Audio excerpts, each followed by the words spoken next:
Take a look what happened.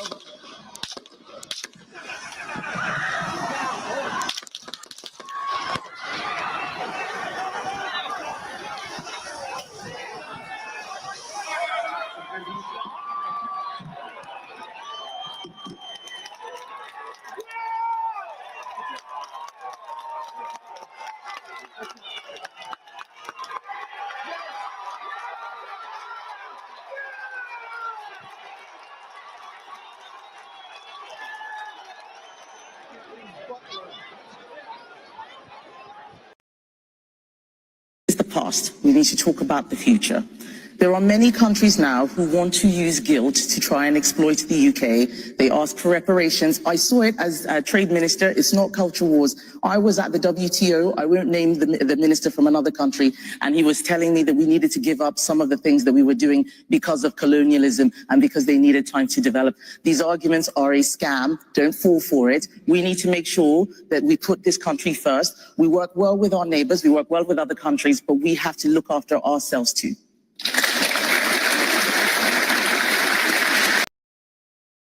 Quietly, you drag other people, create nuisance, make the entire world to look at Nigeria as a country that you can't stay there and have peace, you can't stay there and enjoy, you can't stay there and be free. You will get money, Tayo Aina. You that you are a successful YouTuber. That is what you want to leave behind for your country. That is the reputation you want to give your country after the country has made you who you are. I don't understand why you Nigerians continue to tolerate and accept this kind of people. See, Nigeria is the only country where people, they abuse freedom of speech. The Nigerians abuse freedom of speech so much. This is the height of it. You cannot tell me that your family will feed you, take care of you, raise you to the point where you are now okay, you cannot stand on your ground. You will not turn back and tell the whole world with your millions of subscribers. You are not telling them to avoid Nigeria. You are not telling them you cannot stay in Nigeria and be happy. You are not telling the whole world you cannot stay in Nigeria and be peaceful after Nigeria has raised you. It's not fair now. Believe we can pull it off, but we did. And, it is a great satisfaction to me personally as a person and also to the organization. So I think we've done very, very well. And there are quite a lot of things when you look at where we're coming from, Nigeria being an oil-producing country, and we've been importing petroleum products for the last 35 years. It just doesn't make sense. I mean, from the outside, it looks quite difficult. Any regrets? I think $1 billion is of Russian background. Rupert Murdoch, the chief executive of News Corp, is of Australian descent. Madeleine Albright, who became the United States Secretary of State, was of Czech origin. Steve Chen, the co-founder of YouTube, is originally from Taiwan. Immigrants build nations and immigrants build civilizations. One of the men in the front seat here has a thriving business in Namibia. He lived in Australia for over a decade, adding value to the Australian economy. Hence, there is a need for us to respect and cherish immigrants. Migrants are the source of life in all societies. Rishi Sunak, the former British Prime Minister, is originally from India. A very brilliant young man. He never denigrated his nation of ancestry, nor poured venoms on India. Kemi Badenoch, the leader of the British Labour or Conservative Party. We are proud of her, in spite of her efforts at denigrating her nation of origin. She is entitled to her own opinions. She has even every right to remove the Kemi from her name. But that does not underscore the fact that the greatest black nation on earth is the nation called Nigeria. 1 out of every 3-4 black men is a Nigerian. And by 2050, Nigeria will surpass the United States, will be the 3rd most populous nation on earth. 1 out of every 3 black men will be a Nigerian. The richest individual in the world, Elon Musk. And Trump has given Musk the new Department of Government Efficiency Agency to run. But the billionaire is throwing his weight around, it seems, even before the president-elect takes office in January. Musk is reportedly making sure his views are being heard loud and clear. He actively participated in wrecking a bipartisan Congress deal to avert a U.S. government shutdown. On Wednesday, Tesla and SpaceX CEO, in a post on his social media platform X, attacked the bill in what became a barrage of posts. The 53-year-old wrote, "This bill should not pass," and kill the bill. Due Israel in this body for apologizing for our support for Israel. There's no apology to be made. None. It is the best $3 billion investment we make. Were there not an Israel, the United States of America would have to invent an Israel to protect her interest in the region. The United States would have to go out and invent an Israel. The second part is people should understand by now, this should be crystal clear, that Israel is the single greatest strength America has in the Middle East. I always say to my friends when they say those things to you, I say, imagine our circumstance in the world were there no Israel. How many battleships would there be? How many troops would be stationed? You know, I used to say early on when I was a kid, I'd say, when I was a young senator, I'd say, if I were a Jew, I'd be a Zionist. I am a Zionist. You don't have to be a Jew to be a Zionist. Progress occurs in the Middle East when everyone knows there's simply no space between the United States and Israel. There is no space between the United States and Israel when it comes to Israel's security. There is only one nation in the world that has unequivocally, without hesitation, and consistently confronted the efforts to delegitimize Israel. At every point in our administration, at every juncture, we've stood up on behalf of the legitimacy of the state of Israel. The security of Israel and the United States is inextricably tied, and we will never, ever, ever abandon Israel out of our own self-interest. I also emphasize what I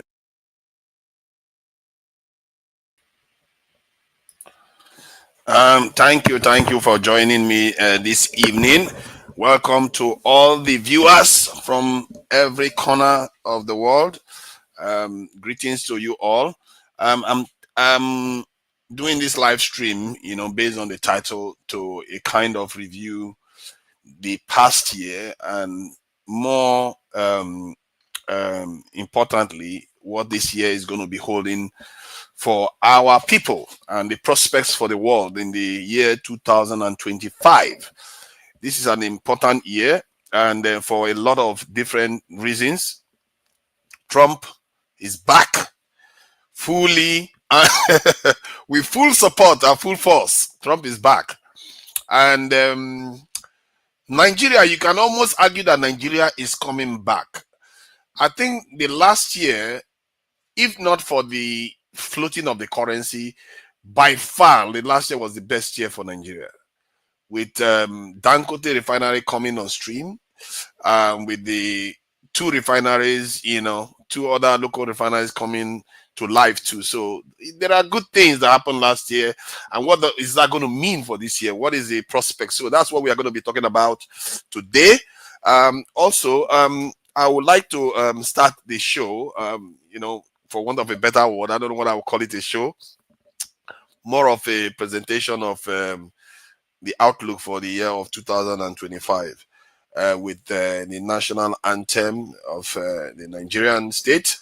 And so let's just listen to it and before we commence. Thank you.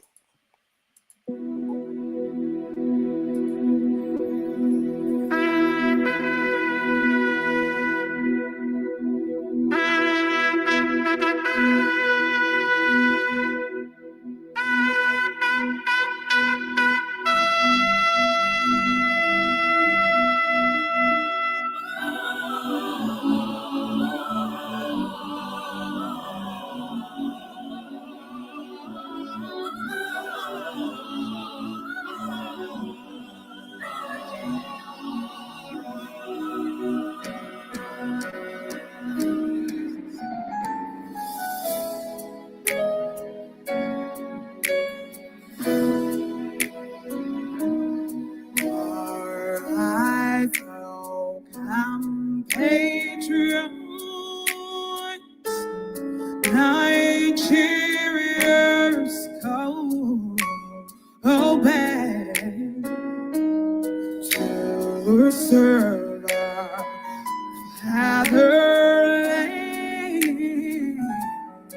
In love and strength and faith, labor our heroes past shall never be in vain. To serve with heart and mind, one nation bound in freedom, peace and unity.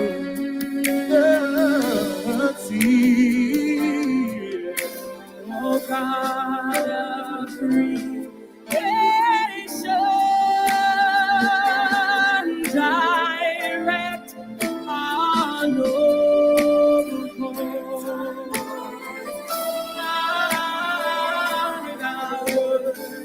Lead us right, help our youth the truth to know. In love and honesty to grow and live in just and true.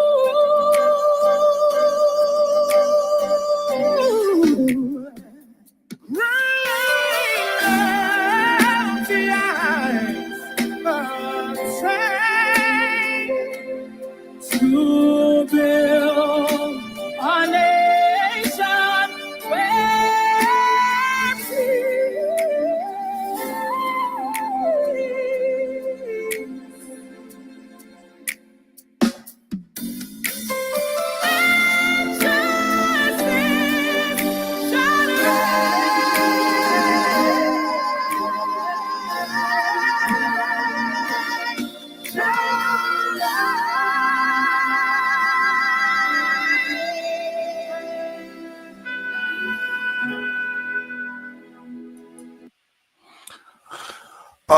All right, that is it.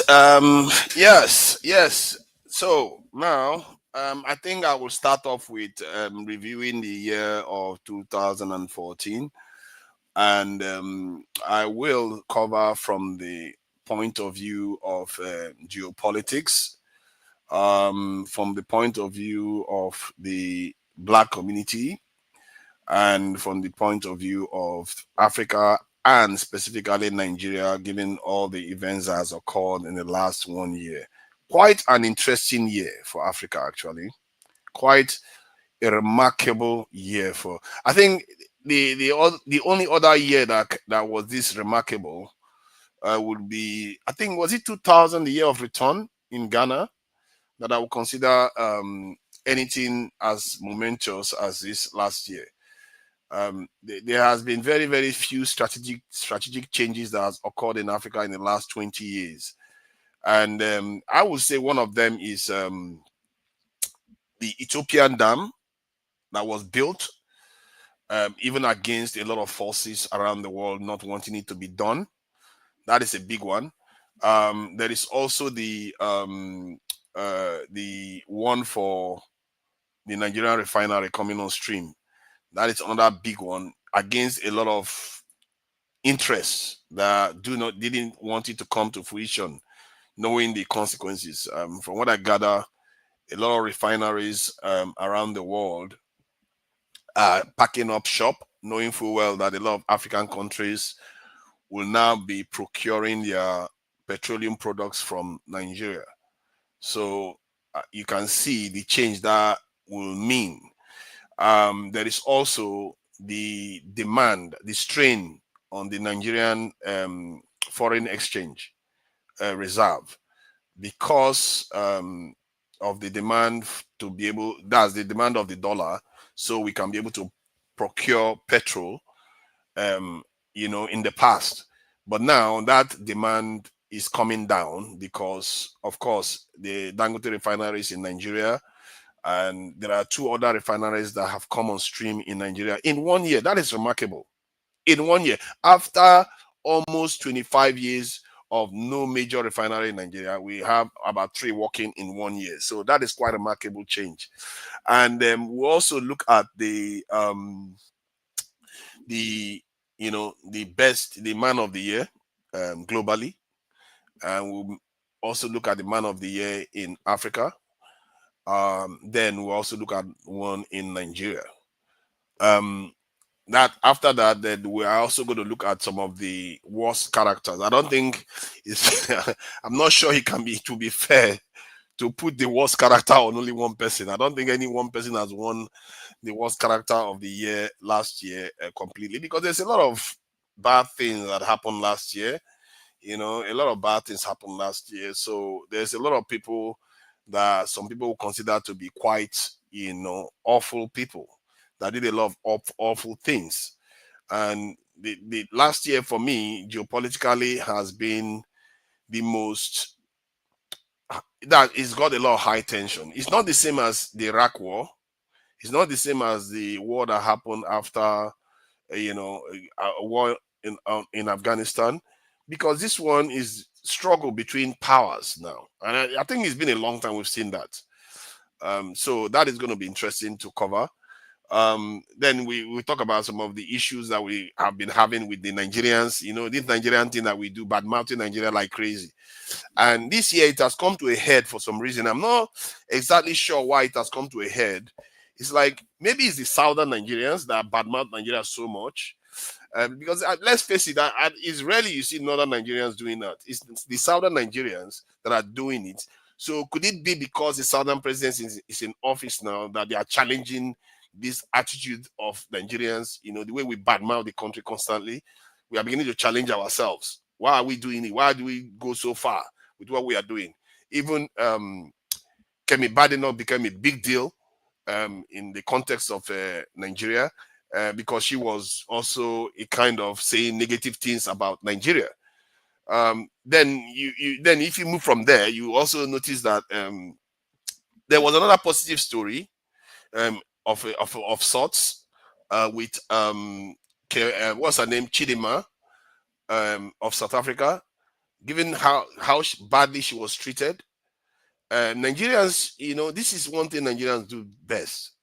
It's a very strange aspect of Nigeria, and Nigerians are not often proud of that. Nigerians can pick somebody up from the ground and elevate them to great heights. And Kemi Badenoch saw this while she was bad-mouthing her country. She saw Nigeria pick up a Nigerian that has hardly been in Nigeria ever, but because they were treating her so badly, just because he had a Nigerian name, she had a name that sounded Nigerian. Nigerians picked her up and elevated her to great heights.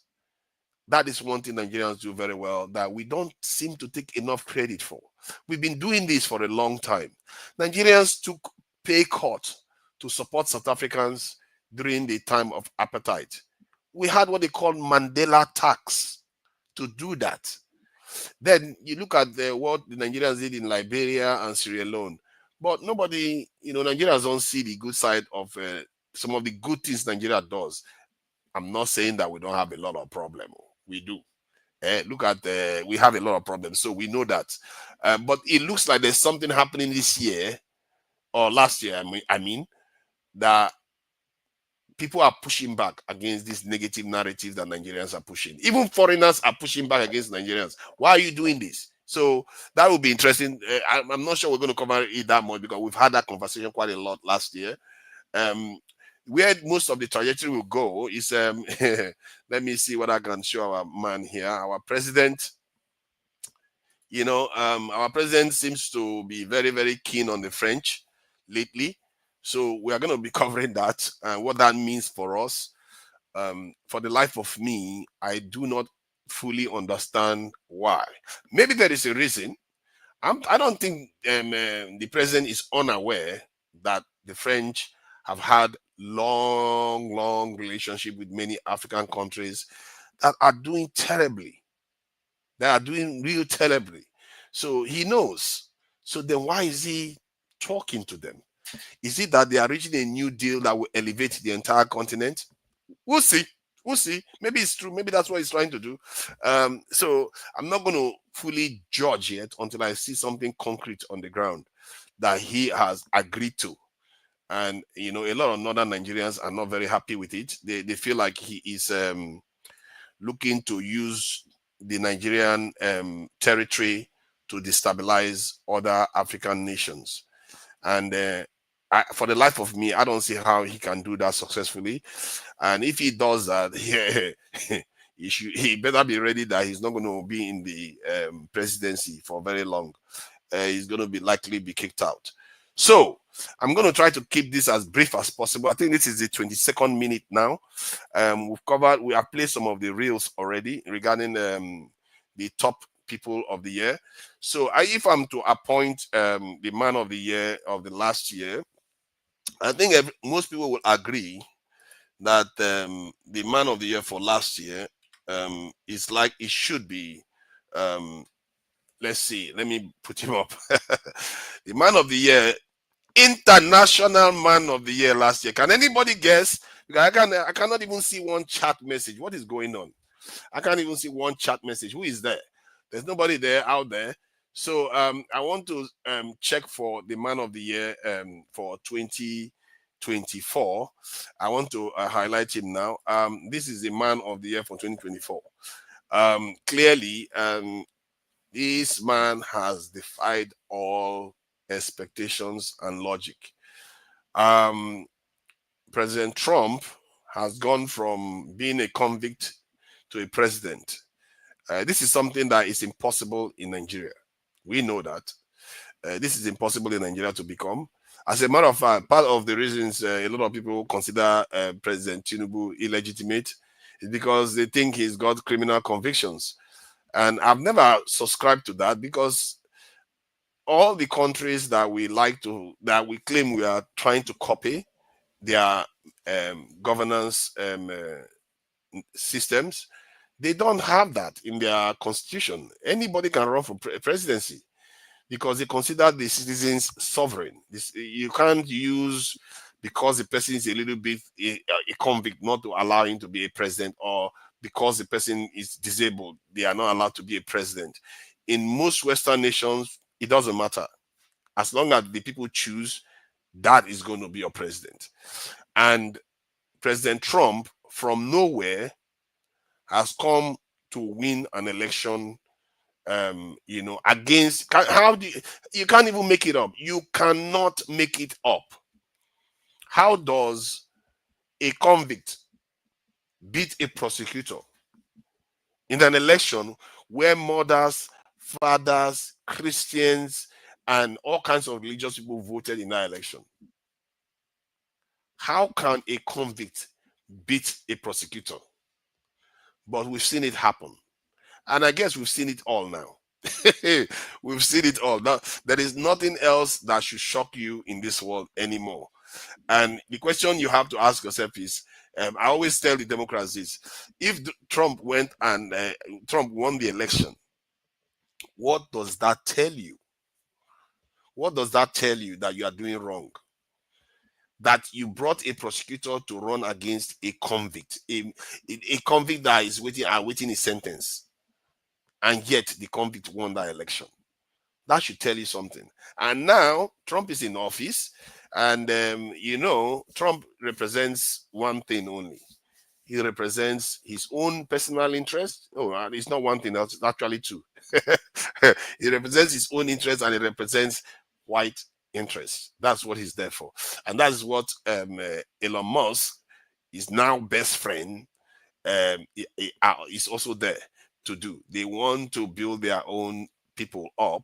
They are not there to, build other people up. So Trump is the man of the year, and I think it's undisputed. I don't know who else you can name as the man of the year. There is no one else that can beat that. This man survived 2 assassination attempts, survived being convicted. Jesus Christ, you can't even make it up. What else do you want to throw in the way of somebody? What else do you want to throw in their way for him not to run for office? Still, He surpassed all that and went on to be a president. I'll be sharing the link, Babaji. Just hold on. I just want to cover some of these topics so that we can now just analyze them further. So this is the magic of Trump here. And he's a remarkable individual. Say whatever you like about him. I was one of those people that felt like Trump is just, he's selfish. He has admirable qualities. He's funny. He says some crazy stuff. But I also know that he doesn't represent my interest. And not that it matters. Neither does the Democrats. The Democrats are even more diabolical to me. So that is not my reason for judging him the man of the year. I think he's a remarkable individual that has a kind of revealed, he has opened the curtain, the dirty curtain in the hidden spaces that most people don't think about in politics. That all this is about power. All this is about pretense.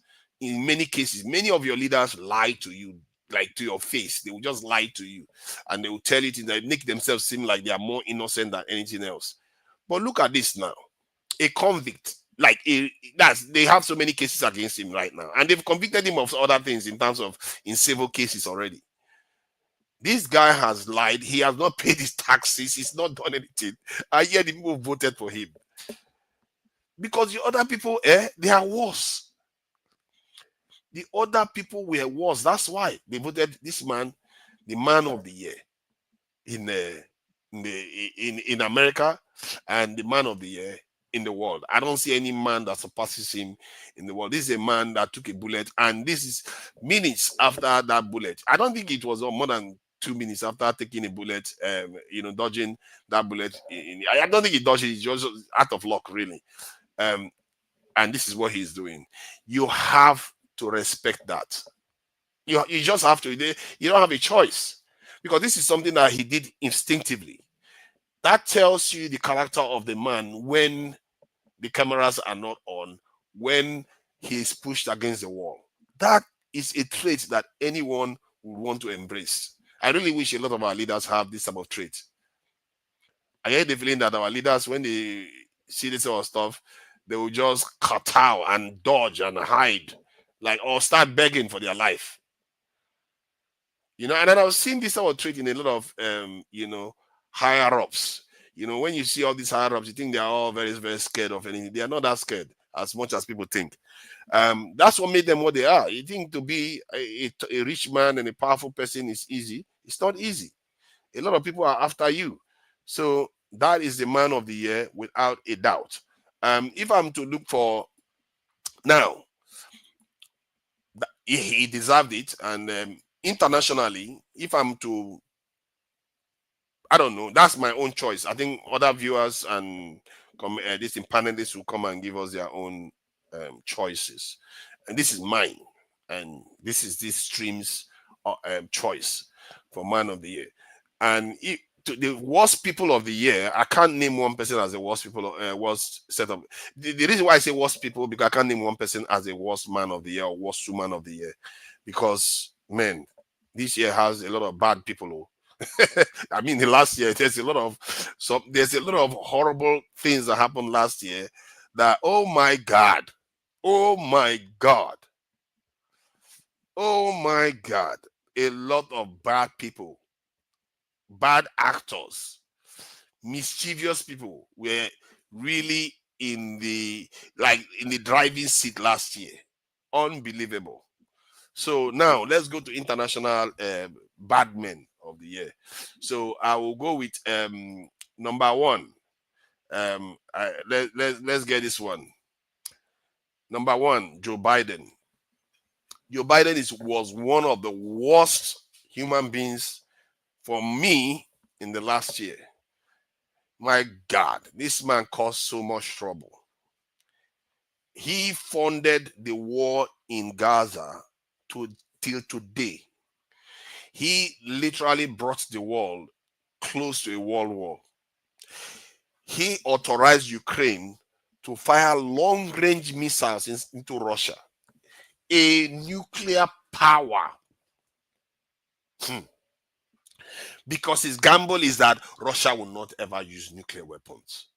What kind of gamble is that? You are gambling 8 billion people's lives on Russia will not use nuclear weapons. Yeah, he earned that position, all right. This guy was almost putting the entire world in danger with his actions. I don't know what's wrong with him. Maybe because he's old, he doesn't think that he's going to be around for so long, so he wants to drag everybody with him. He is just been trashing and kicking and killing left and right. This is why he backs Israel to the hilt, even if Israel is breaking so many international laws. He doesn't care. They come on TV, they will lie. They pretend as if they are doing the right thing, but they are not. They will talk about negotiating for peace. He is not. Instead, they are planning their next escalation. They even gave us a new term for it. What is it called? What is it called? That one again? I've forgotten the term. Is it de-escalation through escalation? Or something like that. That's the new term that they use. They are trying to calm the war down by escalating it further. That is their term for it. They created a new term. It's like somebody saying, I have my own facts. You know, like facts are no longer objective. The alternative facts. Was it not Sarah Palin that said something about alternative facts, or one of these Republican? That was former Trump spokeslady that said something about having alternative facts. That is what Biden administration managed to do. De-escalation through escalation. That is their term. We reach peace by increasing the war further.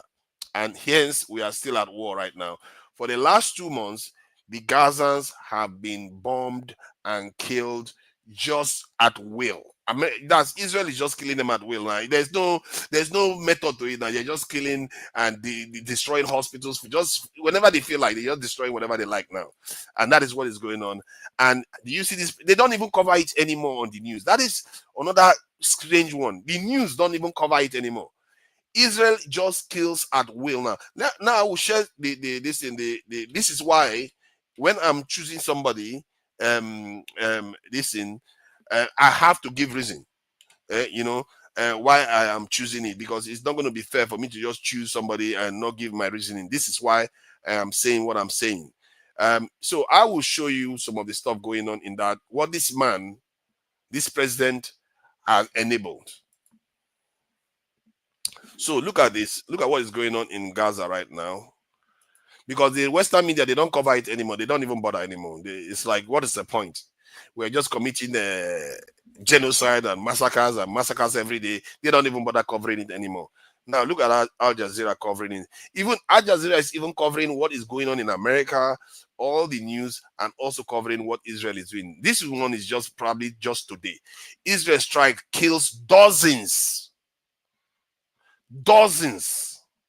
Not one, not two, no, 12 times something. Dozens of Palestinians as North Gaza hospital raided. This is what has been happening for the last 2 months. Every single day there is killing of Israel, this in Gazans. And the Western media, if I go to the Western media now, you are not going to see one coverage of it at all. It's like it never happened. Like, what Gaza? What happened in Gaza? Nothing happened. We don't know. Gaza is just going just fine. That's how they look at it. They don't even see that there is any problem going on in Gaza at all. And that is a sad tale or a sad state of affairs. Let me see if I can put it up so that you see how the West has completely, and our people, we really have to be careful, because these people, they are ruthless.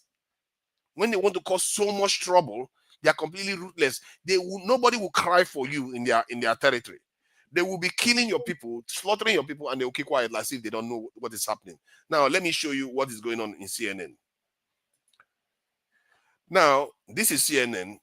These are people that are funding that war that is going on in Gaza. Do you see any coverage about it at all?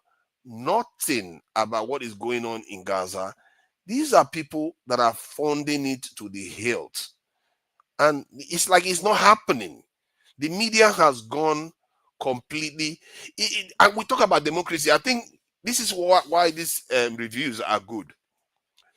In our country, we talk about democracy all the time, the rule of law. Oh, the government is oppressing this, the government is oppressing that. How do you explain what is happening now in America if journalists are objective? Israel has killed at least, if I'm not mistaken, 1,000 health workers and at least 200 journalists. At least 200 journalists. Do you see their fellow journalists crying for them in the West? No, no, no, no. And these are not black people. Oh. These are Arabs that they are killing. And look at how they are treating them. I see it's non-existent. Now I will show you. I will show you what's happening in Gaza again, so that you see the contrast between the two. It's like day and night, like nothing. Look at the bomb that is exploding there. That is the bomb in the background exploding that they are not covering in the West at all. Like nothing is going on. Man, when the West wants to use their kind of what they call it dictatorial and authoritarian power, we don't even see it. Because we just think it's all freedom and lovely and flowers. No, this is authoritarian. If you want to see Western authoritarianism, this is how you know it. You see it dead in your face. It's not there. If I go to BBC now, BBC will hardly even mention it. And BBC is funded by the public.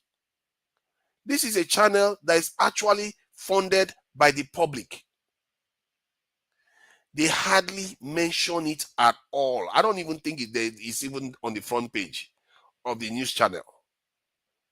This is something we have to be learning from, because if we don't learn from all these things, we might be susceptible to it in the near future. My system seems to be packing up. I don't know whether enemies of progress have come to try to slow things down here. I don't know what's going on my system. So yeah, it's back on now. So I don't know what you saw there. So, but this is the BBC website. As you can see, barely anything about Gaza going on there.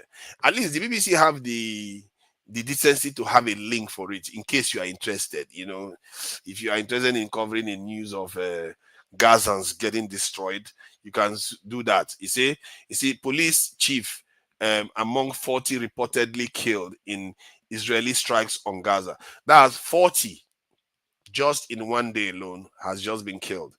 And this conflict is one of the conflicts that I consider the most evil in the world. Not because it's the most bloody, really, in terms of, casualties. I don't think it's the most bloody. Although if you take it over the years, all accumulatively from 1945 to date, maybe probably it will pass for that, but it's not because it's the most bloody. It's because it's the most continuous, deliberate conflict that just kept alive for whatever reason Americans want it. That's why it's alive. It's not because the conflict is necessary. It's not a necessary conflict. So that is what I wanted to highlight. This is why I am trying to justify why Biden was chosen as one of the worst people of 2024. And I cannot be more glad to see the back of that president. He is a horrible, horrible leader. He enabled the Ukraine war to start and triggered a global cost of living crisis. A war that did not need to happen at all. All you had to say was Ukraine should not join NATO. That's all. You start a war because of that, because Ukraine asked you to join the war. If Nigeria asked to join NATO, would you agree? You think Nigeria is not like NATO? If Nigeria want to join NATO, come down, allow us to join NATO now. Who is going to start to fight you? They will not agree for us to join, no, but they are willing to kill so many people. Do you know how many people have died in the Ukraine war? How many soldiers have lost their lives? Hundreds of thousands. Because of this man. Because he is headstrong and he wants to fight Russia. You want to fight a nuclear power. What, you want to kill us? I don't know what the point is. How do you beat Russia? They think they're going to fall and die with all their nuclear weapons? That is why he is one of the worst human beings I've seen. And you can see his rationale for doing some of the things he did with Israel, because he's always been very, very pro-Israel president.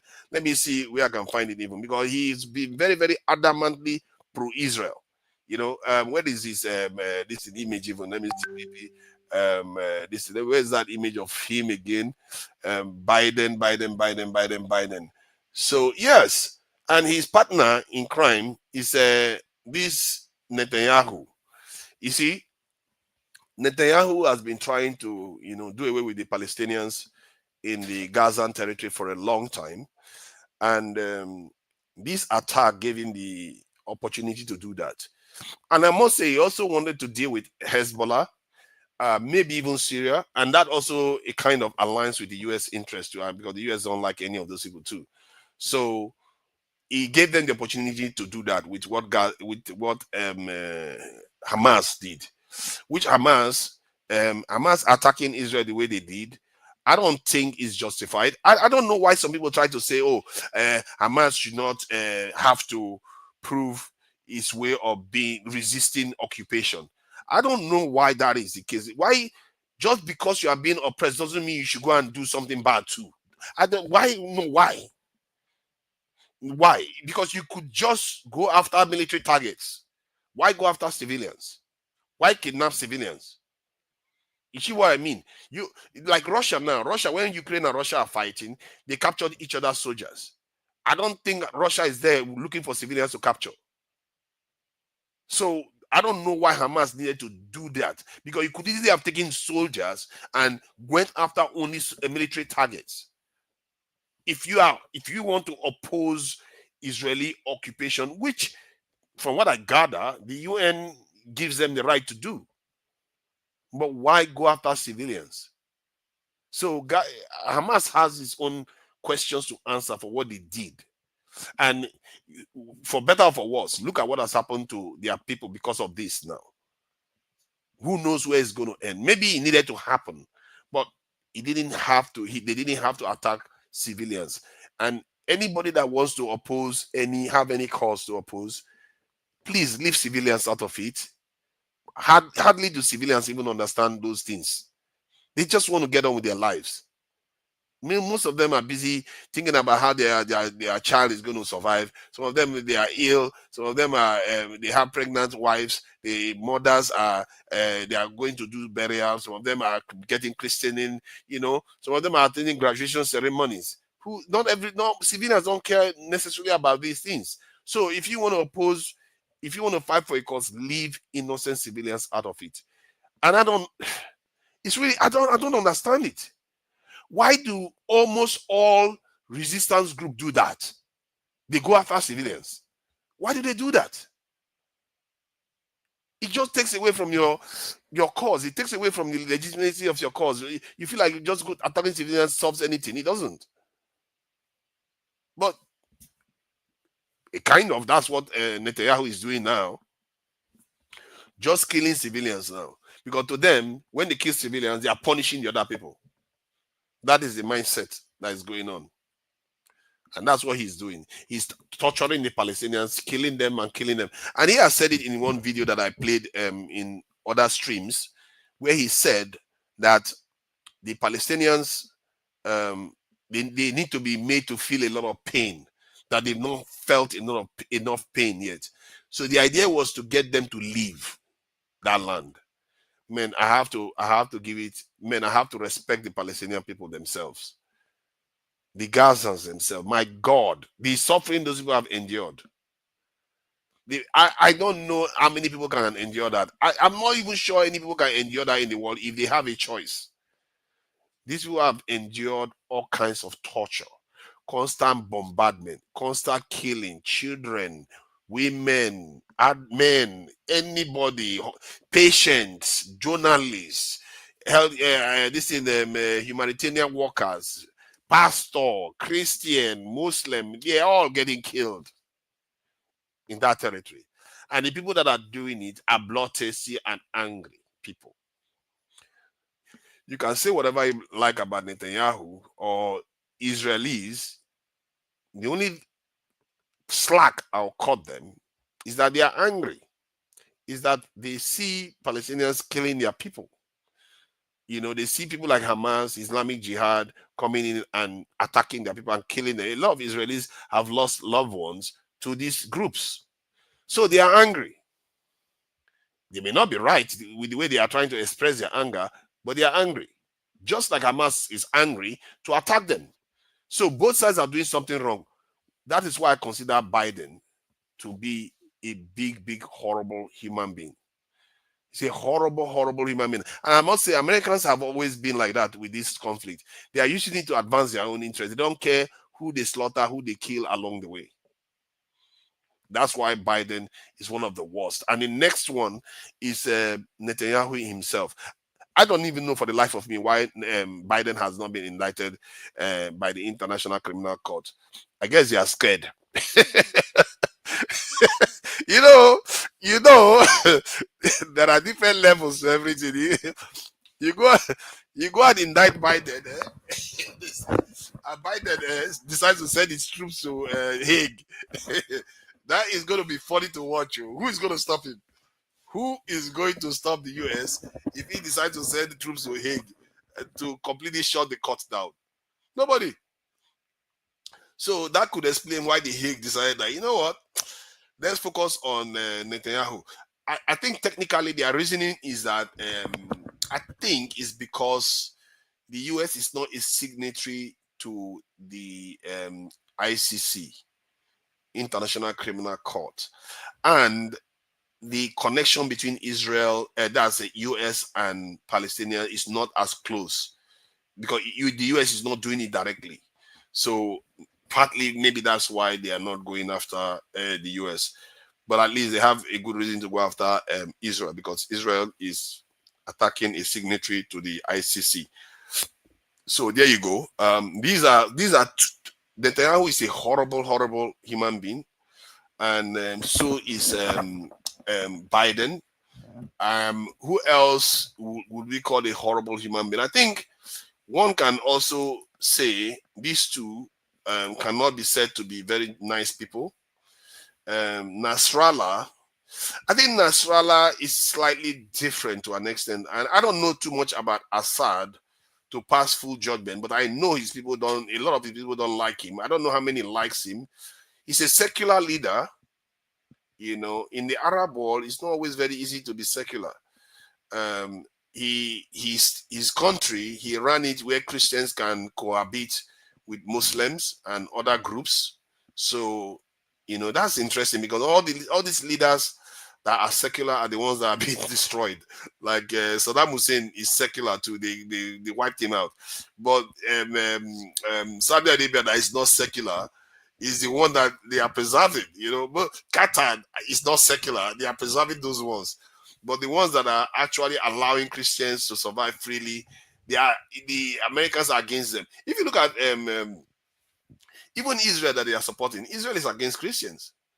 Israel that America is supporting is against Christians. They don't care for Christians. They only Jews is what they care about. So look at Nasrallah. Why I don't. It's not very clear that Hezbollah is attacking civilians. It's not very clear. That is my take on it. Because if they were attacking civilians, most of their victims would be civilians. But it's not. Most of their civilian victims tend to be military targets. So Hezbollah may be doing certain things that can be said to be more in conventional conflicts. But they did get civilians to evacuate northern Israel, if I'm not mistaken. It's northern Israel. Yeah, they got them to evacuate because they are fighting with Israeli military. Assad, on the other hand, I can't fully judge him. After all, I think he kind of inherited that position. But I think if you have to judge him, you judge him from the grounds that how did he not manage to bring his country together? After all, he is the leader. How did he not manage to do that? He was fighting with the Kurds, and the Kurds connived with the Americans to divide his country. And where the Kurds are, I think is where most of the oil in Syria is located. So Syria was cut off from his oil, cut off from some parts of his population with the Kurds, and then have other terrorist groups in other territories within its area without doing anything about them. They had an agreement with the UN to reach a peace agreement, a peace kind of treaty with the different groups, so that they can be able to carry out an election and a new leader will be elected, which he could have won, but he didn't do that. And for the life of me, I still don't know why that didn't happen. Maybe there's a justifiable reason for that, but he didn't do that. So that we'll still be looking out for. These two guys, I'm not going to consider them the worst people on the face of the earth, because they are failures. They failed their people. And America, to an extent, made some progress in terms of, if you want to look at it from the point of view of geopolitics that we are talking about, America made some gains, because now the people that are ruling or controlling Syria are basically their allies, isn't it? Even if one of them is a terrorist, former terrorist, Al-Qaeda or terrorist, one of them is their ally now. And this, again, for our people, this is why our prospect, we have to be thinking.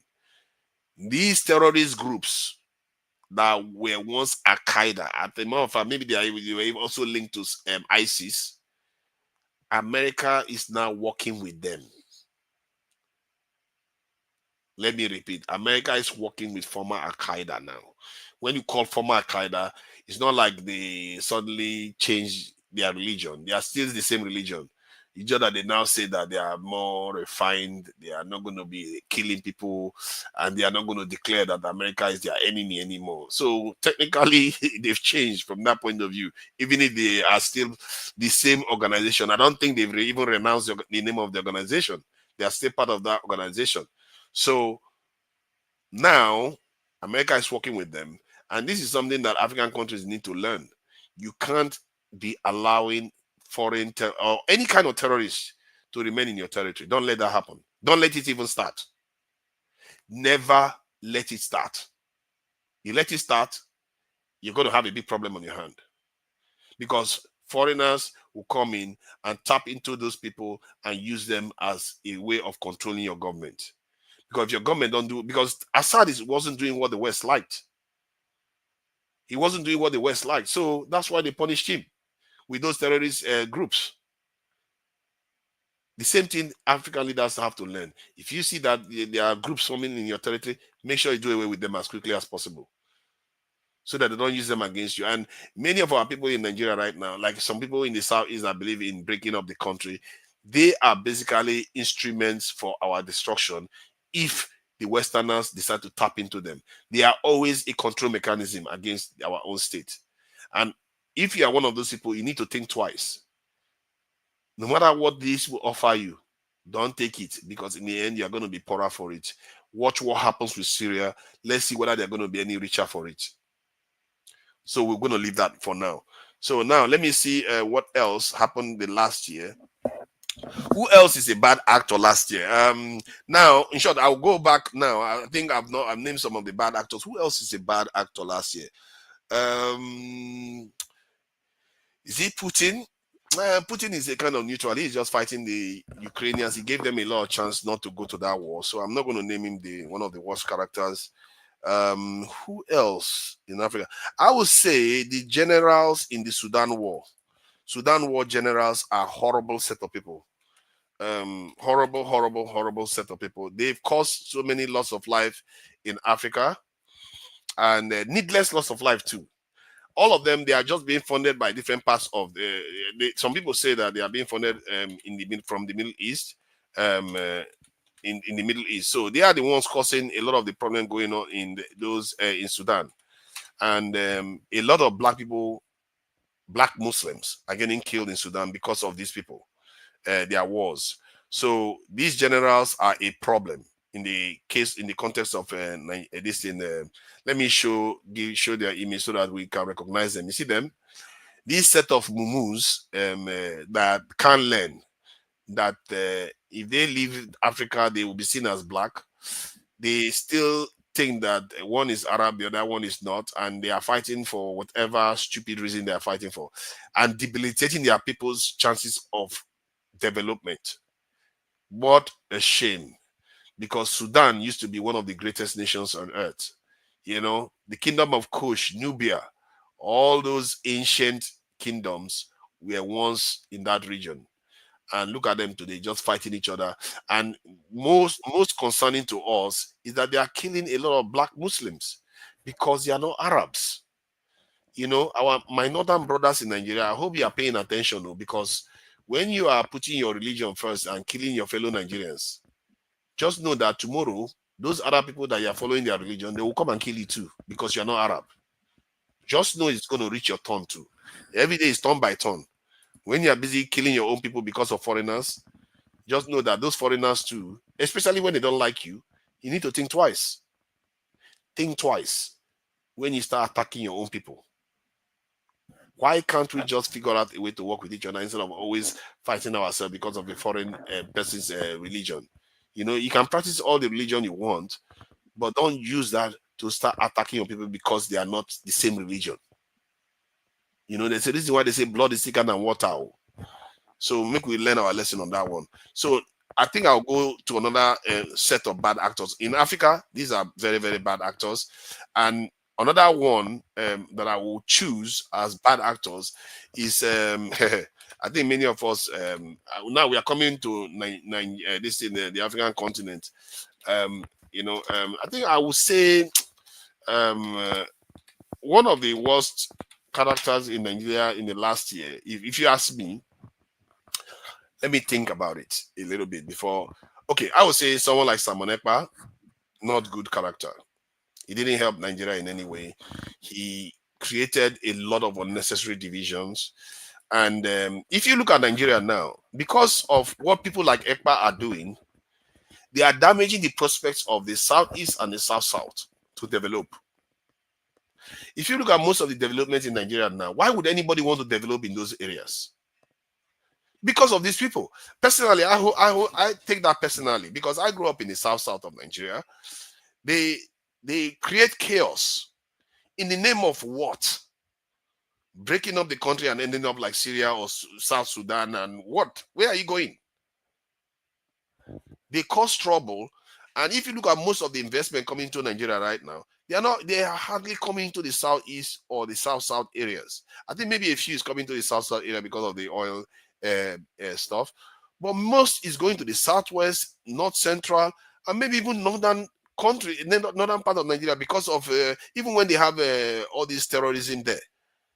So people like Ekpa, they've not done the Southeast any good at all. He's done so much damage. I don't know why these people do these things. I really don't know why they do these things. When you should be working hard, you know, all your efforts should be helping your people develop, build hospitals, build roads. If the government refuses to build roads, you quarrel with them, make trouble from overseas. If the government refuses to give you hospital, you make a lot of trouble for them. They refuse to make your area, make trouble. But when you start making war in your own land, that is one of the worst tactics ever. Haven't you heard about when Americans tell you that we are fighting them over there so that we don't have to fight them at home? Why would Simon Ekpa bring fight to his own land? Bringing fight to your neighborhood so that your people don't progress? I don't support that too. I just think that our people should be a little bit smarter with the way they do their own things. Because in the end, if you are not progressing, you are going backward. And don't blame God. Don't blame other people for marginalization if you don't see development in your areas. And I can tell you right now, if you look at Nigeria right now, the face of Nigeria is fast becoming, especially in the West anyway, is fast becoming the Southwest of Nigeria. It's almost as if the other regions of the South don't exist in Nigeria. Why do you think that is? Because that other region, they are always causing trouble. They are always causing trouble. You can't be causing trouble and expect that you are going to progress. So I don't like what Simon Ekpa represents, and then I didn't like what Nnamdi Kanu represents too, because he was just also doing similar stuff that was causing upheaval in his area.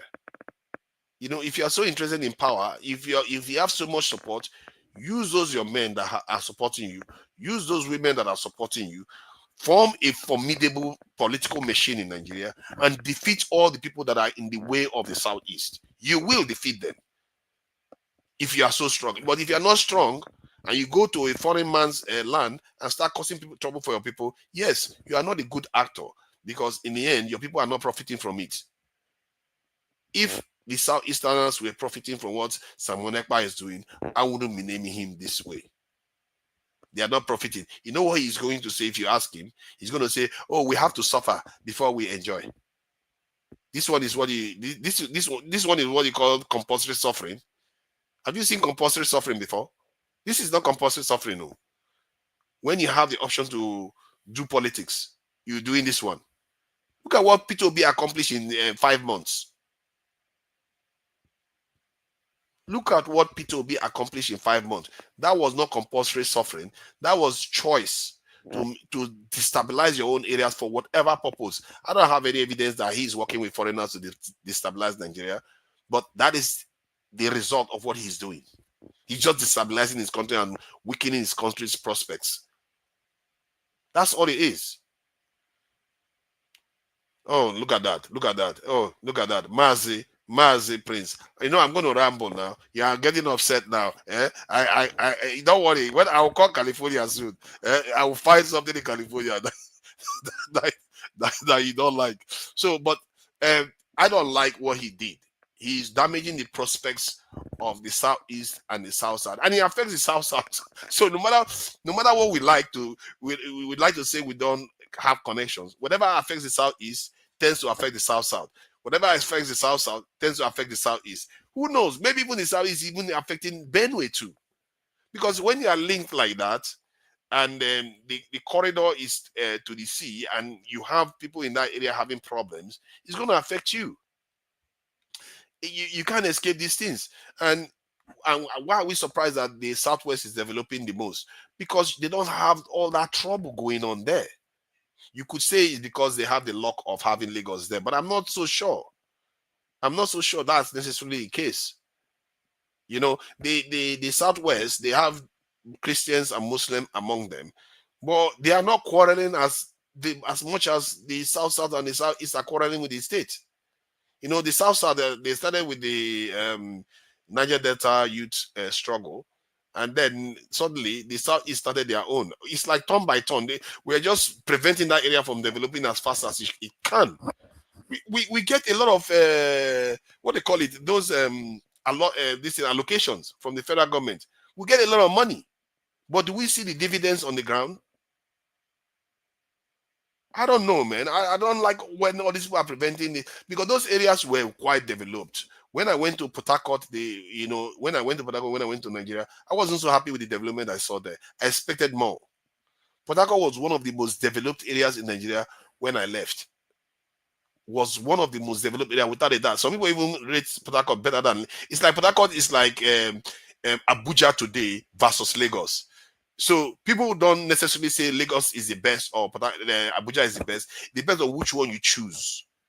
That's how it was before with Port Harcourt and Lagos. Depends on which one you choose. Some people prefer Port Harcourt, some people prefer Lagos. Today, Lagos has leaped ahead. It's a fact. There are consequences. Consequences. In other words, sins of thy fathers. You can't escape it. You do things, you will see the consequences. And I hope my brothers in the Southeast, Southwest are learning the same lesson. They should not descend into anarchy themselves. Anarchy doesn't lead to development. It doesn't mean you don't fight for your rights. It doesn't mean you peace at all costs, especially when it comes to the people that are, sucking the Nigerian wealth away. All those people that are harvesting all our wealth, all our hard work, we have to stop that. Because those ones are going to kill us too if we leave it carrying on. So that is that. Simon Ekpa, not one of the good guys. Any of the people that are causing trouble in the Southeast, the South, they are not good. And let me go to the North. There's nobody that stands out in the North because Shekau is dead. But I would name the other bad guys in the north to be the bandits and the terrorists that are in the north. I don't know whether they have a name, whether you can call them a specific name. It's funny, now they don't have like Boko Haram proper anymore. Boko Haram is not even causing most of the trouble in the north. It's the other groups that barely has a name. I don't even know what they are called anymore. Northern, all those bandits, I will just group them under bandits. It's a shame. Nigerian bandits. Let me find a way where I can find them. Nigerian bandits. Let me see. Nigerian bandits. Yeah, they deserve to be called out because these people cause so much trouble in Nigeria. As a matter of fact, they cause far more trouble than Simon Ekpa has ever caused. If you ask me. Let me see. Nigerian bandits. They are some of the worst actors in the last year. A lot of kidnapping happened in Nigeria because of these people. And a lot of homes were destroyed. A lot of lives were lost. And I think recently they released the sum in trillions of naira that Nigerians spent on kidnappers alone. So these people, they have destabilized the country.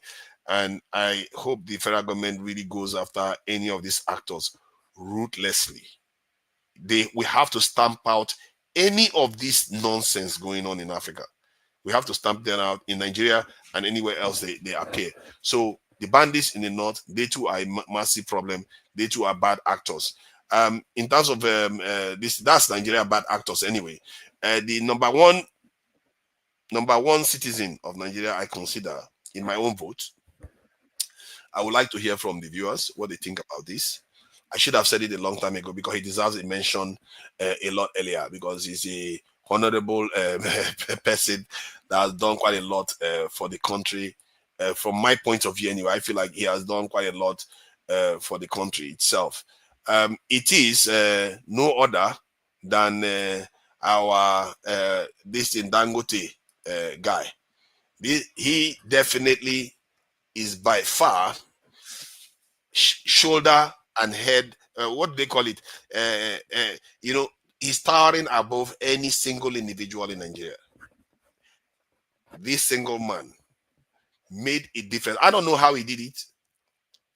I'm just describing what he did. I don't care how it was done yet until something else comes out and says, oh, he sold a lot of innocent lives. Then we'll judge him based on that. But from what I can see so far, Dangote accomplished something in Nigeria he couldn't accomplish for about 25 years. Because of the act of one man, our reliance on foreign petroleum and our demand for foreign reserve may come down by about 40%. Do you know how impactful that one person is? Like the demand for foreign reserve of a whole nation of about 220 million. One man brings it down by about 30 to 40%. That is significant. In any year in the last 30 years, he will still be the man of the year. I don't know any one man that has accomplished any more. Not one man. As some of us, his investment in Nigeria is one of the largest in Nigeria directly. So they play you here. Dango. Why are people just, you see, Nigerians, we need to stop this. We need to stop this. Nigeria doesn't have heroes. And Dangote comes close to a hero in Nigeria. You have to. You see, like now, I have my issues with Dangote. Like his closeness to Microsoft. And I think I'm not sure, I think he supports this GMO crop introduction in Nigeria that he doesn't control the technology of. So that I'm against. But that is different from building a refinery. If the refinery that he built was poisoning Nigerians, I would have been against him. If the refinery that he built, he's stealing and all the wealth is harvesting it and taking it overseas and is employing only foreigners, and in short, everything that he's doing with the refinery is benefiting foreigners, I will be against him. But everything that refinery represents, from diplomatic power, strategic influence, and foreign the effect it has on our foreign exchange, I think Dangote is a hero and we should recognize him as such. We hardly have any heroes in Nigeria that has totally transformed our prospects. The last year is the best year in Nigeria for the last, I don't even know how many years, maybe in the last 40, 50 years. We may not understand it. Last year was the best year in Nigeria for the last 30, 40, 50 years because of what it represented. That was the first time any strategic stuff changed. Something strategic turned around in Nigeria, where we can actually start supplying ourselves our own crude. I know that our refineries were on and off, working on and off for the last, 10, 15 or so years when they were coming on. But the capacity they had was not anything close to what Dangote is doing right now. Dangote can supply twice the need of Nigeria. That is how powerful what he has done is. So he has reserve. And what that means also that he can also go and earn income from value-added manufacturing that he will do with the refinery. Remember, he's not only saving Nigeria money in foreign exchange, he's also earning money.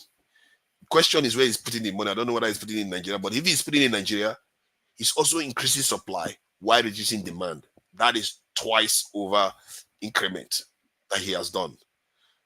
Can you imagine one person doing that? So I don't like him. I like him. It doesn't matter. But what he represents makes him the man of the year, just like what Trump represents. Trump is a convict. He says all kinds of vile things, even including about black people.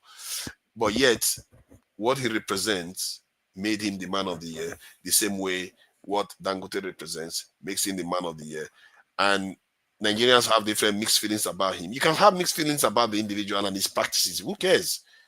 But that crude oil that he's supplying, that petrol price that you're having in your car, in the petrol station, he's helping it come down. How many people can say that in Nigeria? How many people can say they are helping bring the petrol price for all Nigerians down? You have to respect that. So he is the top Nigerian and he's the top African by a long shot. He is the top African by a long shot.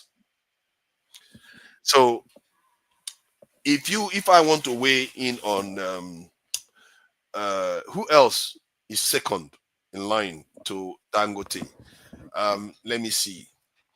For this year, last year, I think one would have mentioned P2B, but this year you can see P2B was not very active this year, maybe for his own reasons, but he wasn't damaged nonetheless. Some people would like to think that P2B is done, but it's not. So let's see. Who is the second most, honorable Nigerian? There has to be one. Does anyone have any suggestion in the chat? There has to be one that I'm missing. Dele Faro to me is good, but I don't know whether he rises up to the level of affecting the direction of Nigeria in such a, strategic manner. He comes close. He's one of them. He's a hero in Nigeria. We don't have many heroes. He's one of them. That's for sure. Who else is there? I'm trying to see whether there's one, Nigerian that stands out as that have made significant change in the direction Nigeria is traveling. I can't say that right now.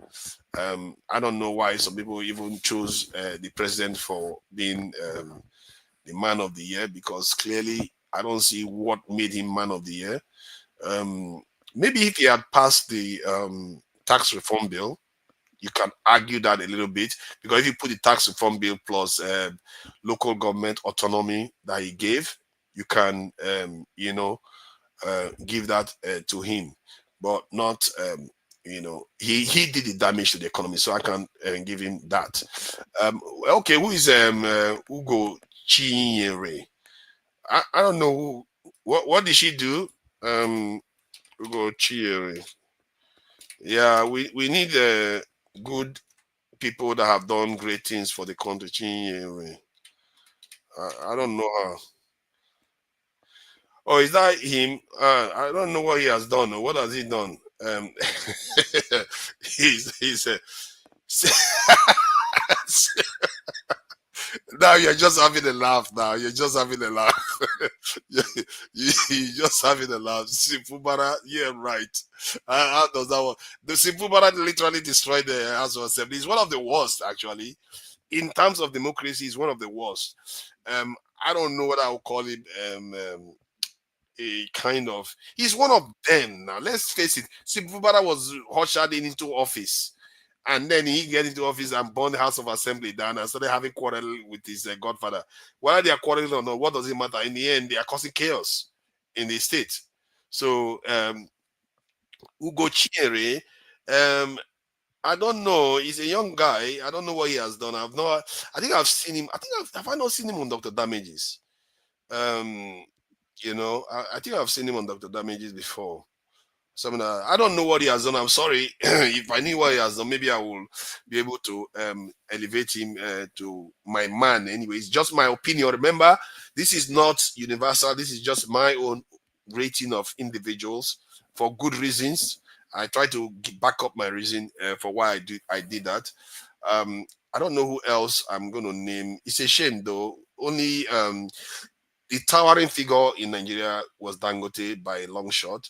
Then the second I will give it to, because of what happened recently, is Dele Farotimi, because he rallied Nigerians and he tried to question the status quo, and the status quo didn't respond very well.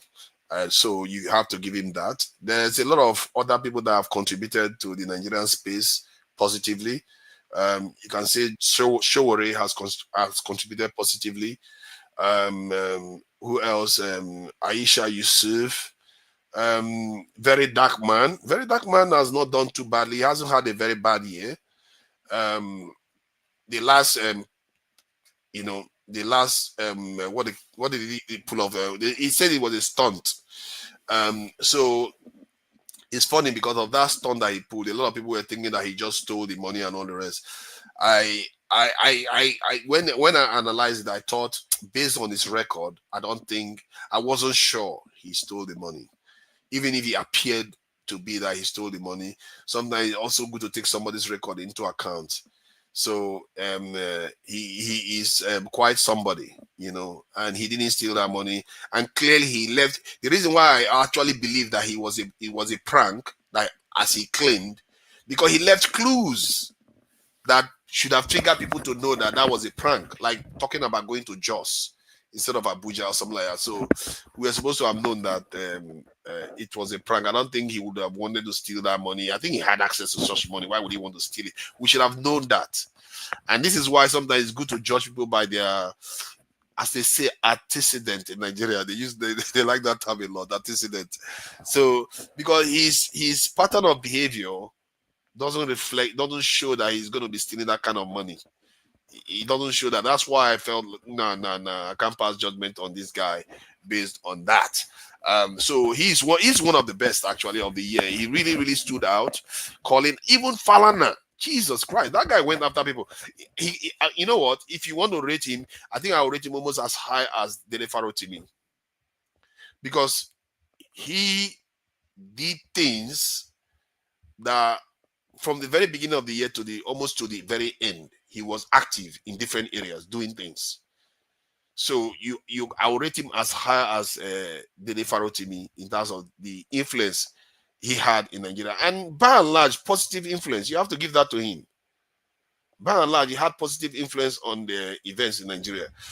So then, Very Dark Man comes close to holding the second position with Dele Farotimi. But Dangote still, surpasses them by quite a long gap. What that man did took years of planning and execution to do, and no human being would do such a project and think it's easy. It's not easy to pull off. And Dangote survived the upheaval in the economic wahala that went on in Nigeria, even if his company lost money. So, but that is neither here or there. I think it's just that the refinery that he built is going to do Nigeria a lot of good. And it's already doing that. A lot of African countries are ordering their supplies now from Nigeria. So that is a lot of influence Nigeria is pulling. And, you know, he might actually even offer this president a lot of room to, you know, win support back. President Tinubu he could easily, you know, President Tinubu could easily have been the man of the year if he hadn't floated the Nigerian currency. He could easily have been the man of the year, because the reason why he was defending the naira is going away by itself because of what Dangote is doing and Nigerian refinery is coming on stream. So why did he float the naira? What was the hurry? If he hadn't floated the naira, right now, I think it would have been universal. And I don't think it would only be amongst his supporters. So a lot of people that used to doubt him would have said, no. We see this guy has done the right things. And Nigeria is in a totally different place right now. And you can already start seeing the benefits of what Dangote refinery and the Port Harcourt refinery and the Warri refineries are doing. You can already start seeing the effects a little bit. There is this change in the air in Nigeria right now that is Nigeria is beginning to kind of gain its confidence back. Because if Nigeria can support its own citizen investing $20 billion in one project, that is a landmark event that will enable the country to gain another confidence. Some other person will want to invest $10 billion, $5 billion. That's a lot of money. Because now they know this environment can generate such prospects for somebody to invest and actually have the investment come to life. And that is what Dangote has shown the way of. So we'll see what happens in the coming years. And I think 2025 is going to be interesting in Nigeria. So I think if I want to, let me just name one other person for the last year. Kemi Badenoch was a terrible person for the year of 2024. He really badmouthed Nigeria. One other person I would name is Tayo Enos. I don't know what the other name is. YouTuber that abandoned Nigeria and went to Portugal. And while doing that, he was busy pissing and shitting on Nigeria while he was going, which he didn't have to do. I don't know why our Nigerians do that. He actually came to the UK, and the poster in that his UK video was that UK was Nigeria is hell. You know, I don't know why people do this. Yeah, Nigeria is hell, but do you see what this is happening in America the other day? America, if you start police killing in America, you don't hear the end of it. You know, let me show you what Tayo is doing with Nigeria. You know, this is somebody that has 1 million subscribers. Many of his subscribers were Nigerians.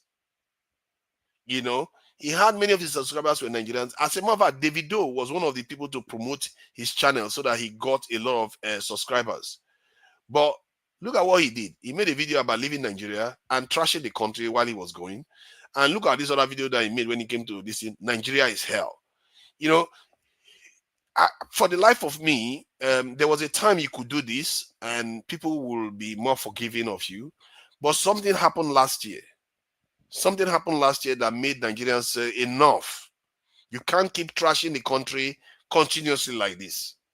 There are other people inside that country that you are trashing. While you are trashing that country like that, you are making sure that the people that wanted to invest in the country don't do that. Denying those people progress.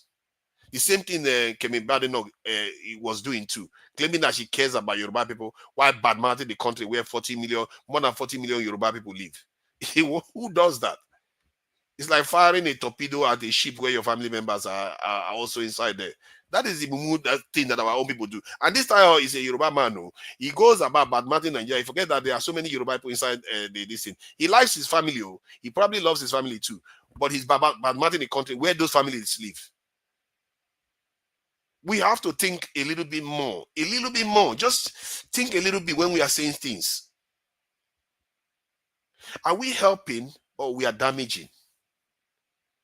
maybe when you want to criticize a nation, you criticize it in such a way that you are suggesting things to improve it. Because when people hear it, they will not hear it like you're just heaping curse on the nation because you feel so pained. They will hear it that, okay, you're making constructive criticism of what you would like to see changed and stuff like that. So that is my take on his approach, and this is why even a Cameroonian was crossed with Nigerians because of it. He was. I played the video earlier on. I don't know if I can find the video again to play. This Cameroonian was crossed with Nigerians. Like, what is wrong with Nigerians? Why do we behave like this? Let me play the video again there quickly so we can hear it again. Tolerate and accept this kind of people. See, Nigeria is the you want to leave behind for your country. That is the reputation you want to give your country after the country has made you who you are. I don't understand why you Nigerians continue to tolerate and accept this kind of people. See, Nigeria is the only country where people, they abuse freedom of speech. The Nigerians abuse freedom of speech so much. This is the height of it. You cannot tell me that your family will feed you, take care of you, raise you to the point where you are now okay, you cannot stand on your ground. You will not turn back and tell the whole world with your millions of subscribers. You are not telling them to avoid Nigeria. You are not telling them you cannot stay in Nigeria and be happy. You are not telling the whole world you cannot stay in Nigeria and be peaceful after Nigeria has raised you. It's not fair now. Let's be honest. If you think that what Ajim is saying doesn't make sense, Kunkuma say it. That is a Cameroonian being furious with Nigerians. A Cameroonian is furious with Nigerians because we badmouth our country so much. That is what makes him so furious about our behavior. And it's something that I don't know. Normally, we normally accept these criticisms, but something happened this year where we started pushing back. And I don't fully understand the reason. Maybe because of Nigeria is beginning to gain its confidence back, but maybe in time we'll fully understand why. So now let me start picking the losers. You know, I'm not going to necessarily call them bad people necessarily, but they are losers. It's just objectively that they are losers in 2024, and whether they are going to gain ground in 2025. One of the losers of 2024 is France in Africa. France suffered a lot of reverses in Africa. I don't know where I'll find that.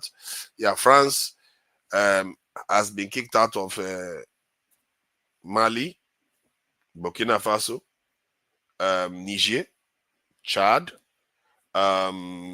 Senegal. That is how many countries I've just named? Is it not about 5?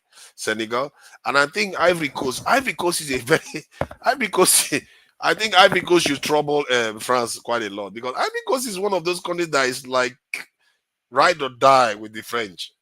Ivory Coast is asking them to leave too, and obviously Tinubu decides that that's the time to go and toast France. So our president seems to love the French right now, and I think maybe something that there's a kind of geopolitical realignment that is going on. Not that the president is sharing it with us, and partly that could also mean that he will be criticized for it, because maybe President Tinubu is going about this thing now saying, because I think he made one statement once.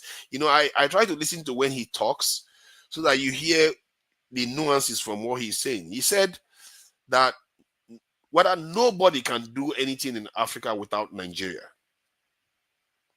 So that statement he put in his, I think I'm not sure I put in it perfectly, but he's emphasizing that Nigeria is very important to anybody that wants to do anything in Nigeria, in Africa.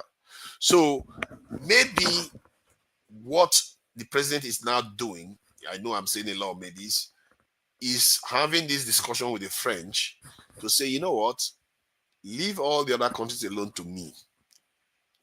Nigeria will take care of business. Leave them to me. I will corral all the Africans, make sure that they're all behaving. But you have to listen to us, Nigerians, now. You have to listen to us. You may have to listen to Kenya, and you may have to listen to South Africa. South Africa is not in any mood to listen to any of these Western nations, actually. But it looks like maybe that's the game President Tinubu is playing. Now, The big question, the most critical question in that kind of scenario is, what is he asking for it? What is he demanding that the French do so that Nigeria will work with the other countries to behave? That is going to be critical. And my worry is that he will lack ambition in what his demand will be. History has suggested that African leaders lack ambition, foresight, and vision for the future. That is my biggest fear. And if any of his supporters are listening to this, whatever he's going to be asking for, he should be asking for like the sky. He shouldn't be asking for any and anything. If they refuse, then so be it. Let them go. Because if you don't ask for anything that is going to enable us to sustain our development, then what is the point of asking at all? Because they are just going to come and wreck us again later, like they wrecked us in the 80s and 90s. They will wreck it again and take everything that we've gained away. So there is no point then. Don't bother with that. So thank you for joining me, Jide. You know, you are one of our leading geopolitical analysts here. You are interested in geopolitical affairs. As you can see, I've read through quite a lot, and in terms of what our outlook is going to be for, I just talked about what the president may want to do with the French in order to get us to where we want to be. And one other thing we have to be looking out for in the coming years, we're going to be seeing more of this type of videos. Let me play it before, you know, black people are going to get kicked in the teeth, and we should get used to it, because Trump is in office and all the rednecks are very, very proud right now. And I think it's a good thing. You know, all these black people that think that they are white people, they are like, oh, we are just human beings. It doesn't matter. We are just human beings. Now, let me just play this first. Disturbing body cam footage released on Friday shows correctional officers fatally beating inmate Robert Brooks at Marcy Correctional Facility in New York. Brooks died the next day on December 10th. In the footage, the officers shove something in Brooks' mouth, punch, and kick him. This is an excerpt from footage showing multiple beatings inflicted on Brooks that resulted in his death. He was handcuffed with his hands behind his back during the incident. New York Governor Kathy Hochul released a statement saying that she was, quote, outraged and horrified after seeing footage of the senseless killing of Robert Brooks, and ordered a full investigation into his death, as well as the termination of 14 individuals involved. Just hours after the deadly... Yeah, the reason why I share all this, so that our people are aware of what is coming up in the next coming years, the coming months. I mean, you will be seeing more and more of this, and not much is going to be done about it, and we have to make our peace with it. What it's going to do is going to conscientize a lot of our people. It's going to wake our people up to the fact that, you know what, not much has changed. Not much has changed.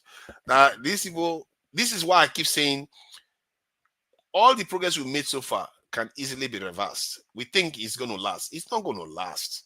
You have to be. This is why I say if Tinubu is going to negotiate with people, he has to go with number one. He has to demand technological sovereignty for Nigeria. He has to demand some of the best technology that they have. If you don't demand it, nobody's going to give you. And if they don't not going to give you, then let them go. What are you doing with them? If when you manufacture your products, you sell it to them, then when if they like, they buy. If they don't like, they don't buy. China will buy. Iran will buy. Other countries will buy. If they want to sanction you, let them sanction you. Who cares about all this? Because all these so-called, oh, you are our friends. You were once colonizing us. We have connection. We have family links. We have Commonwealth. We have Franc-Afrique. What is it doing for you? All it has given us is poverty. And if you carry on like this, it's going to give us our annihilation. When I'm saying these things, I'm not saying it because it's in theory. It's going to be real. You can't expect to live your life like this and remain this weak, you are going to invite annihilation. It's not even going to be their fault. We will be the one that would have invited it. You can't be weak and expect to survive in the world. That's how it works. It's just the nature of things. So that is why I'm thinking this president, if he wants to do the right thing by the people, he has to demand quite a lot of things. I hear that Kenya is looking to host French African Summit. Welcome, greetings. He's greeting Mazi Prince McKennelly. Thank you for joining us. So I hear what's his name? Ruto of Kenya is looking to host French African Summit, and God, I will be watching that closely to see what they ask for. Because many of these African leaders, they are just, you know what I fear they're going to be asking for? Debt relief. Debt relief is all they're going to be asking for. Debt relief that they're going to go and take another debt again, and they're back again to asking for debt relief again. These Mumu people, I won't even ask for one debt relief. I'll be asking for the best things that they've got. Come to Nigeria and start building your aircraft engines. Come to Nigeria and start building your ships. Yeah, so that we'll see how you make your ships, and then we know how you build it. Something that our forefathers never bothered to do. We will know exactly how you do all those things. Those are the kind of things you want to be asking for. Okay, so Nigerian first, you have to put your camera on. I'm sorry, this stream is still going around. When we go straight to Nigeria, like after 3 hours, we go to Nigeria only. That's when we can now do camera off. But since it's still on Iroko Post, we have to do our cameras on as per policy. So I know that you wanted to join the conversation. Obviously, I may ask for permission later on to see whether they will start allowing non-camera panelists to join.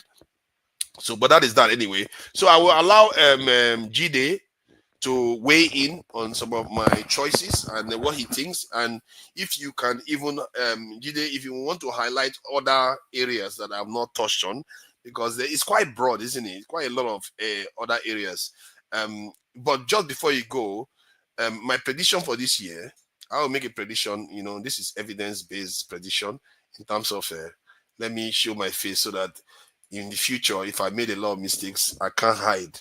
There will be evidence that I am completely boo-booing it. So my prediction this year is that the Ukraine war is going to come to a halt. It may not come to a halt in the sense that they signed a peace deal. It might just end up like the way South Korea and North Korea ended up, a kind of uneasy truce. But one way or the other, it's going to end. The Gazan one, the Palestinian one, wow, that one is tricky though.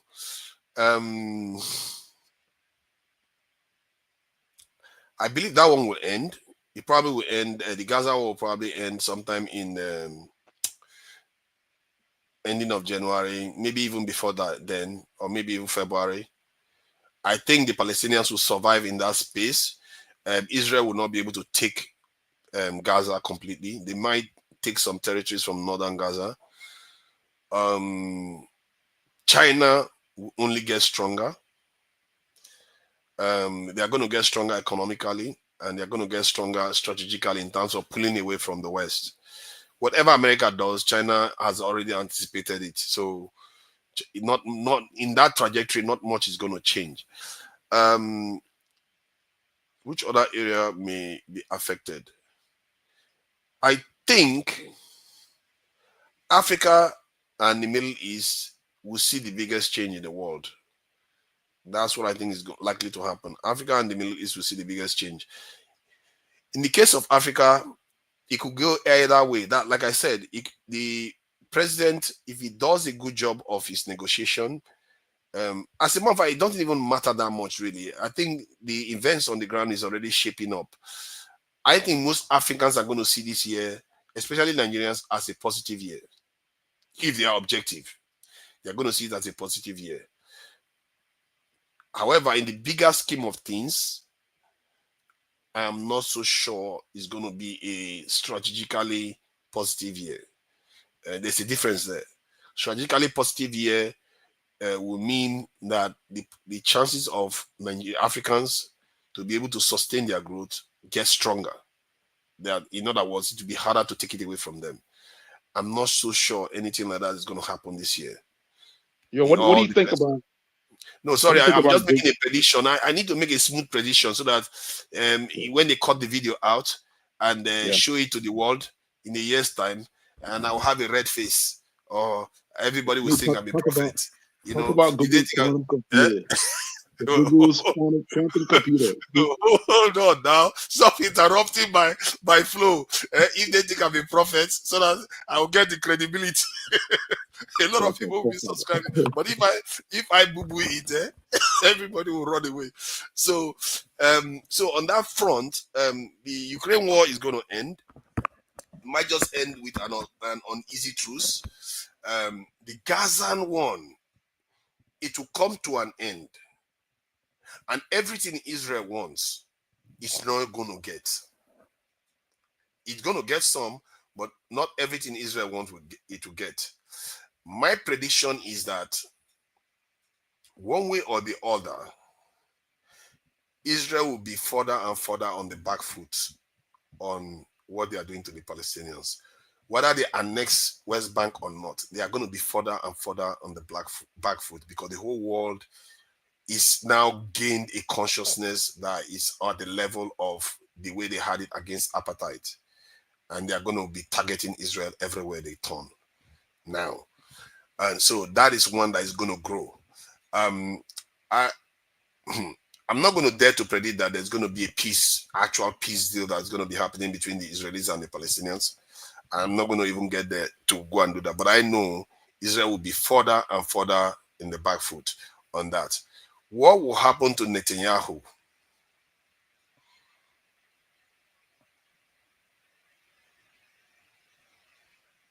I find it hard to predict Netanyahu, but I think, one, his party is going to lose power. He's going to be out of office the moment the war ends. That's what I think. Most people suspect that, to be fair.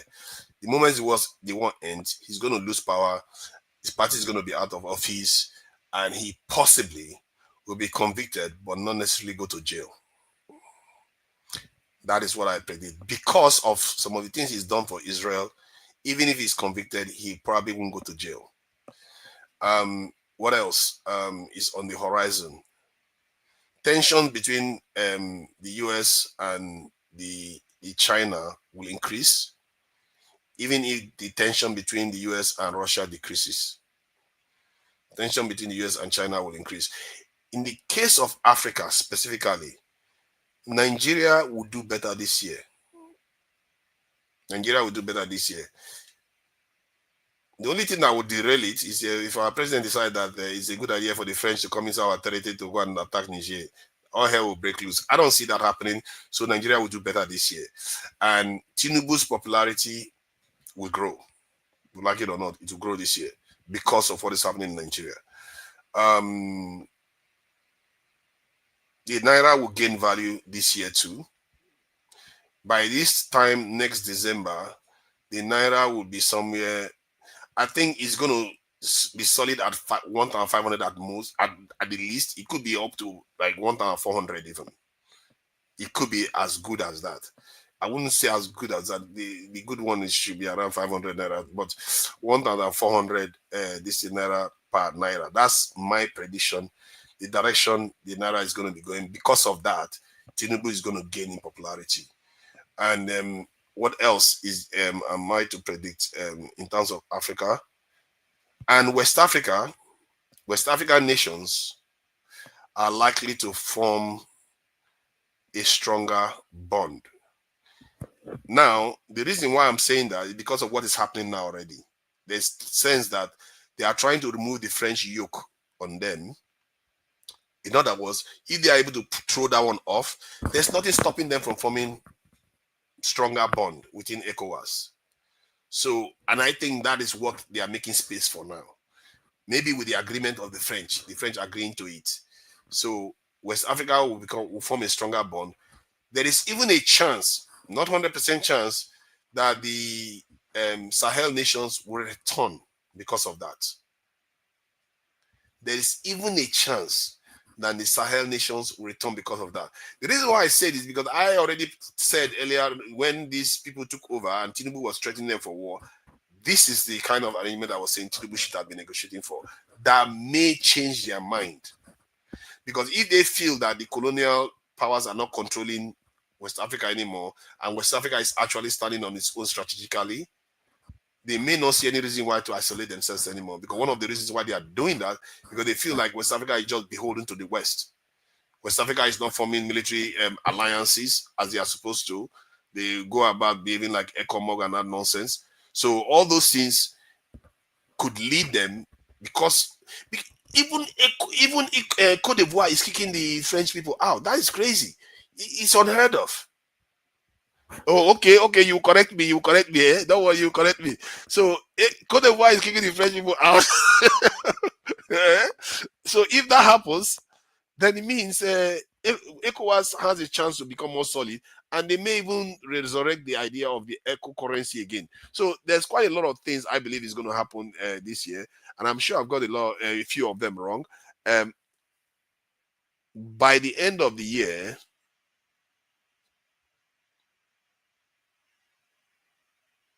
Trump will not be as popular as he is now. That's for sure. He's not going to be as popular as he is now. And Elon Musk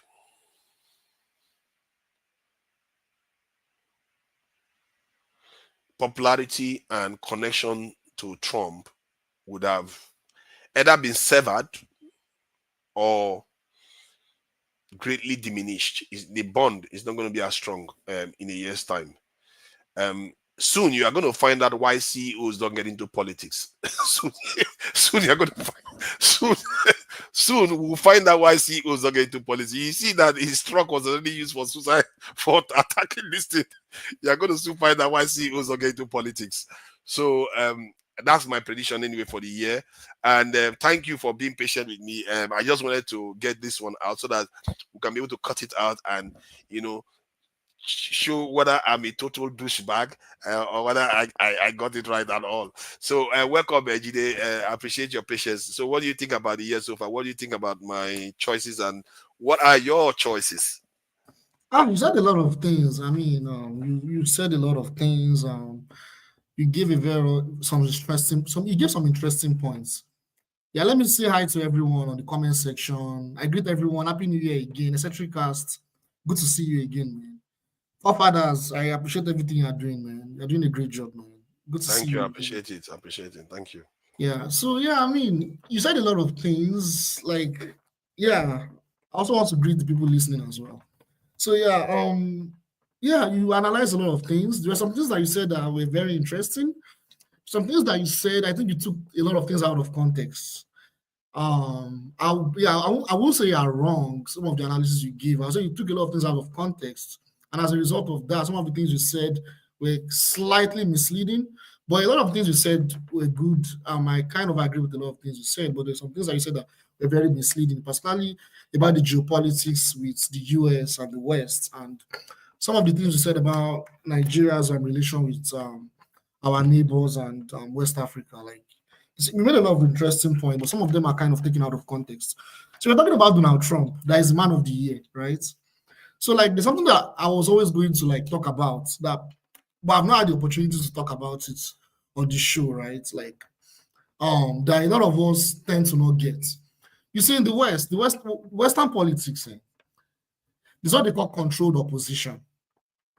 So when you have a leader in power, right, and the states, the governments, the political parties are not implementing the policies that will benefit the people, they continue to implement the foreign policies that that would continue to funnel wars overseas, right? So there is this people they call the controlled opposition. They are there to be like, oh, they are for the people, they love the people, they want change. They make valid criticism of those that are in power, right? They make valid criticism, but actually their views, what they are coming to implement is almost going to be the same as those that are in power. In fact, a lot of this controlled opposition, they are right-wing political parties. This opposition, they are part of the establishment. So America is one of the prime example of that, right? America is an empire, right? You have the Democrats. We talk about Joe Biden. So I'm not very interested about Joe Biden. I really agree with a lot of things said about Joe Biden, the Democrats, a lot of the things they are doing, a lot of their failed policies, right? You mentioned it.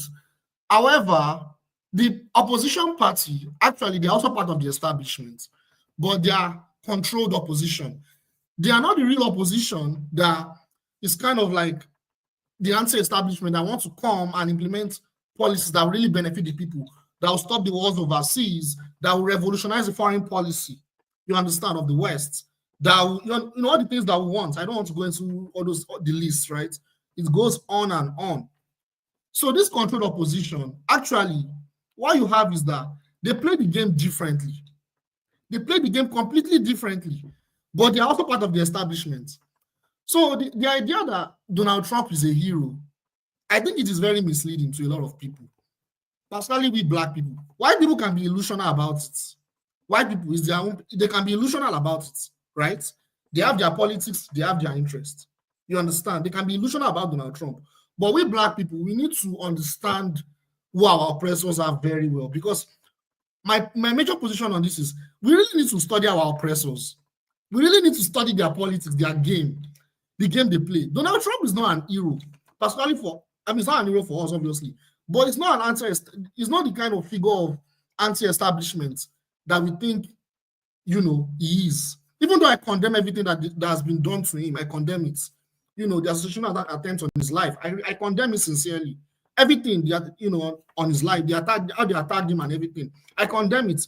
But the real fact is, that's what they do. They play psyop operations on controlled opposition to make it seem like that's the enemy of the states, that's the threat of the states. But actually, you will see that even before he got into office, he's going to be coming into office in less than 2 weeks or so. They've already removed all the allegations against him, the court appeal and everything. It has been withdrawn. It's not a coincidence. It's not like he did anything magical. You understand? Everything was a psychological operation so as to ensure that the population think that the person that is actually part of the establishment is their hero. It's not just even those politicians. You also have the media platforms too, like people like Tucker Carlson, people like Candace Owens, all these people. They're actually part of they may have some things they say, they may criticize, which is legitimate. You know, they may have some interesting views, but if you understand their political ideology, what they stand for, you will realize, and how they are connected to some of these powerful people, they are part of the establishment. Donald Trump did not start new wars when he was in power from 2016 to 2020. However, a lot of the things that happened under Joe Biden, he had already planted the seed. That's what a lot of people do not know. Everything that happened under Joe Biden, the Gaza war, the war in Ukraine, he already planted the seed. In fact, when he was in power, he was the first president to supply weapons to Ukraine. After the Maidan revolution and everything, he was the first. People don't know this. People don't know this. But he was actually the first person to supply weapons to the neo-Nazi regime that fought Russia, right? The Russian elements. You mean Trump was the one that first supplied them? Yes. People don't know this. Forget his rhetoric. I don't know that. The game. When he's coming out and say, oh, you know, if he was in power, the war would have happened. These are, I mean, I know Donald Trump very well. I've read his books. He's a person that is a Machiavellian. He can come and give you lies, what he wants to hear, but he has what he wants to do. He always makes sure he wins, and the winner takes it all. That's kind of person Donald Trump is. But he doesn't like to lose. Hold on, but the reason why I think Trump has a different opinion, yeah, he's part of the establishment, but he does have a different opinion with the American approach to Russia, because in the first time, he was being pestered continuously that he was a Russian stooge. And he didn't care. He even went in front of Putin and denounced his own secret service. He didn't care. So yes, I'll explain that part. Go ahead. I'm just trying to highlight that it's not necessarily like he is just playing along. They have a difference of opinion with their approach to Russia. That's what I'm seeing. Yeah, absolutely. You're right. You're right. Yeah, that was what I said earlier. Like, they may have some valid criticism of some of the foreign policy, but if you look at their political agenda, their political ideology, the things they really support and they stand for, they are still for the establishment. So one thing you need to understand about the two political parties is that, look at them, A and B. Each of them have their own priorities. But before I go into that, let me tell you why there's this idea, why some Republican elements, Republican Party, right? A lot of their elements are very pro-Russia, or they kind of have some of them have a soft spot towards Russia. It comes from the history of the US, from the white nationalist history of the US, where the Russian Empire recognized US. I think it was one of the first countries that recognized US at that time as a country. There's that one. There is the Christianity factor, because the Republican Party, they have a very strong ideological alliance with Christianity, particularly the evangelicals, right? So there's that aspect. But Russia as a state, they have a very strong Christian history, rich Christian heritage. So that kind of aligns them together. That's the first point. The second thing also is, Gide, there's something you need to consider as well. The elite conservative party members, the Republicans, the more elite Republicans are not pro-Russia. You know what I mean? It's just like that was just some have a soft spot. When I mean soft spot, it doesn't mean if what's going on in Ukraine. I'm going there. I'm going there. I was going to talk about that. I'm not saying all Republicans are pro-Russia. That's not what I'm saying. What I'm saying is that there are some elements that have a soft spot due to the conservative values with the Republicans. However, you have even within the Republicans, you have the neoconservatives. The neoconservatives, they align a lot, even with the Democrats, on some of the policies that have been implemented. I'll give an example, just like what Eccentrica said. When Kamala Harris was campaigning, Dick Cheney's wife, Dick Cheney, George Bush, they are Republicans. They endorse Kamala Harris. Do you think they just hate Trump? No, it's part of the game. So as to make it seem, because a lot of people are already aware of what's going on, that a lot of they're already aware that a lot of the failed foreign policy of the US. So a lot of the people that are culprits, quote unquote, the powerful culprits, they're now aligning with Kamala Harris to make it seem like Donald Trump is the innocent guy, the guy that is, like I said earlier, the anti-establishment figure, where people now dissuade themselves and think, oh, Donald Trump is actually anti-war. For George Bush and Dick Cheney and his wife, Liz Cheney, to not even support him, and they are Republicans. So it is part of the game.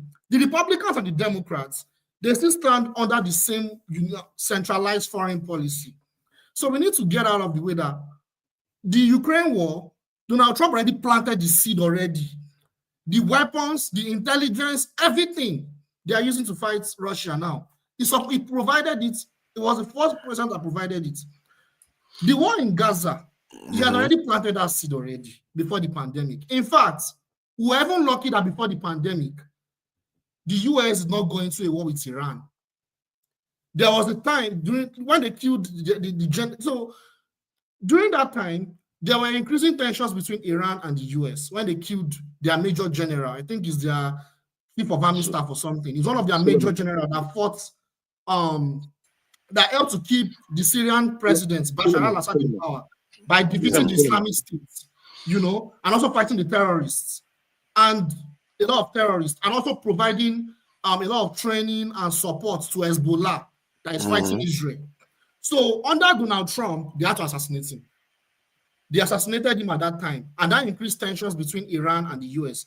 The nuclear deal that was implemented under Obama, which was a good deal, right, to promote peace and stability, at least on the surface. That was withdrawn by Donald Trump. And they imposed draconian sanctions on Iran. You understand? Then, to now make matters worse, he now implemented another official agreement between Gulf countries and other Arab countries with Israel, which, of course, angered a lot of those militias and resistance fighters, right? It was called the Abraham Accords. That was what he planted the seed. And also, talking about Donald Trump, even though he didn't start any war, like fiscal war, hot war, he actually imposed more sanctions on other countries than even under Obama. A lot Are you of sanctions. serious? Do you know how many sanctions Biden have heaped on Russia? I don't. It's more than 1,000. Yes, yes. But even if you take away Russia, weaker countries like Cuba, Somalia, so many of all those countries, he imposed more draconian sanctions. But of course, all these countries are like, they are weaker countries and we don't know of them because we always think of war as just, war between military or proxy war and stuff. But even sanctions is an element of war. People don't realize that. He imposed a lot of sanctions on Latin American countries. The devastation of Venezuela was under Donald Trump. The sanctions, the regime change operations on Venezuela that happened when he was in power, it was under his watch. He implemented it. It was under his watch, In fact, Elon Musk, that everybody is now seen as a hero. All these guys, like I said, they are under the same establishment, but they play the game in a different way. They may play the game in a very different way. Either way, you can't escape the idea that Trump was in office when no major war was triggered. Yes, he may have laid foundation, he may have done things that you could say that has led to the wars today, but yet he was not the one in office when the Ukraine war started, the Gaza war started, the Lebanon war, and the disintegration of Syria. It tends to always be when Democrats are in office. The last time they were in office, when Democrats were in office, that's when Syria caught that fire in the first place. And the last time when they were in office, that's when Libya disintegrated. And historically, if you look at when Democrats are in office, that's when most of the bloodiest wars start. At least that's when it starts. Not necessarily when this thing ends, but when it starts, Democrats are often the ones in charge. I don't know why that is. Maybe they are just doing kind of tag teaming, like you But are the Iraq describing war right was now. started by the Republicans. Pardon? The Iraq war was started by the Republicans. Yes, the Iraq war was started by Republicans. And that was one of the most blatant, most. And the Afghanistan war was started by them, and the first Iraq war was started by them too. But historically, First World War, Second World War, Vietnam War, Korean War, Libya, Gaza, Ukraine, name it, the Democrats is bleeding with. You can't count. But And a Democrat was in office. A Democrat was the one that used nuclear weapons twice, not the Republican. Democrats did that. So Democrats, we always think that they are quite peaceniks, but if you look at the party, if you want to assign a party that shed more blood in history, the Democrats may have even shed more blood than the Nazis. Those guys, they trigger some massive wars and they not let it go. It's under their watch all these wars happen. So if we've lived it now, we saw what happened with Ukraine. We saw it was unnecessary and it still happened nonetheless. You saw what the killing has been happening in Gaza. It didn't need to happen, but it's still happening under a democratic president. This president opened my eyes to Democrats. Yeah, so okay. The thing is, the both parties, these are neocon part. These guys are neocons. They're playing good cop, bad cop. I believe you. I agree with you, forefathers. Democrats, warmongering party. The genocide in Gaza, that was like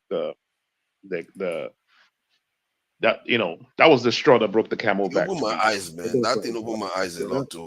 Wow, that's extreme, man. Like I was alive when South African apartheid happened, right? This is worse than South African apartheid, man. You know what I mean? Like this is even worse.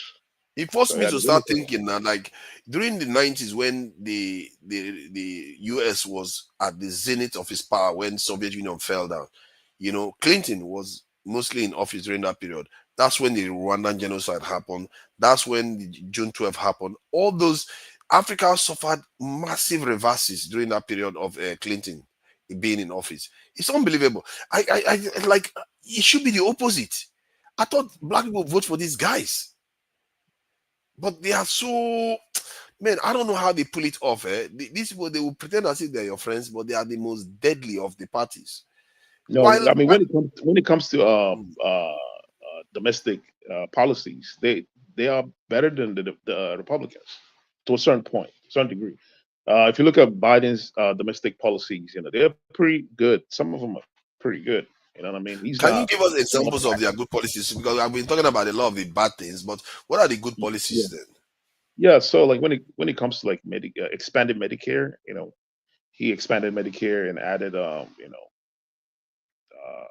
things like dental coverage and a Well, lot of for other white things. people, it's not Student, for us. It's not helping us. It's for no, general. no, I mean for Africa, I don't think no. When it comes to What do you foreign think of policy, foreign policy is a different animal, man. Like Yeah, when it we're comes to still talking about foreign policy. I mean, there's some good things in back home, like the loan forgiveness. He forgives some student loans for a lot of other yeah, things. when we talk domestic policies, but I mean, Yeah. to be honestly, like something about the Democratic Party, man, they appeal to the to the rich a lot. That's why, like, if you go to states run by Democrats, they're the most expensive. Like the state that I'm in. Housing price is expensive here, and cost of living is so high, and it's the same in every state run by Democrats. I don't know what it is about Democratic Party that you know they are kind of anti. I mean, they're not anti-worker like the Republican Party are, because they are the ones that did the whole right to work, policy. The Republican Party and Republican Party hates the labor, the unions. You know what I mean? But the Democrats, man, their policies always hurt the poor. I don't know what it is. I mean, those two parties, I'm not a fan of them, anyways. You already know, I'm not a fan of those two parties. But like when it comes to you know, uh, positive things that would happen in this year going forward, I think in the sciences there will be there will be more innovations and more discoveries, in terms of sciences, right? Because they're making strides. You heard about the Google quantum computing. That would be a groundbreaking stuff if it really happened. But I think it has something to do with the whole tech code war with China. You know what I mean? America wants to be the first to do something, before China comes out and go, hey, we did it first.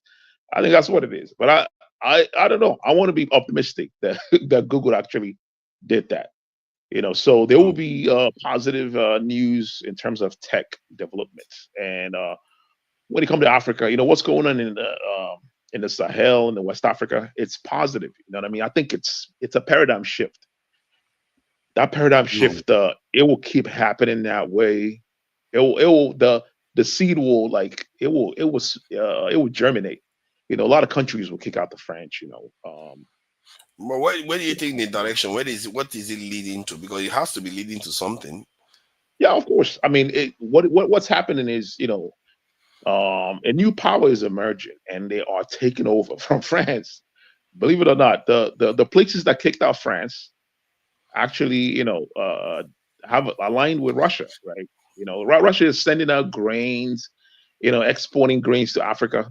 You know what I mean? Massively, and sometimes they are, giving out these grains for free. They're using grains, as their soft power moves. You know what I mean? This is that's what Hold it on, is. though.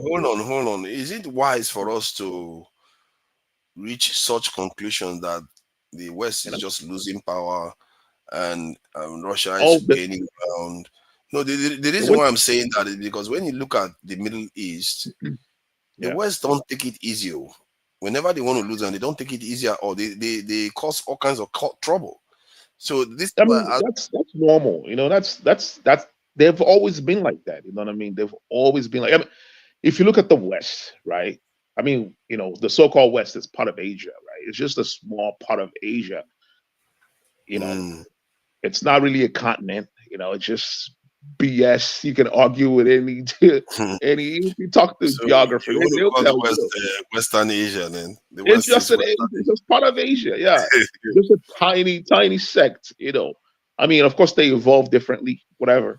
Like you said, they have Neanderthal DNA, which Christendom and European. Anyways. yeah, so they this is like what their ancestors did. They figured out how to make boats from from from the Mongols, and then they went around, conquering everywhere. But But you know, but one of the it's agreement I saw that the Democrats did, because when you were talking about some of the things Democrats did for black people, which I barely can see, but one of them is the AGOA trade policy.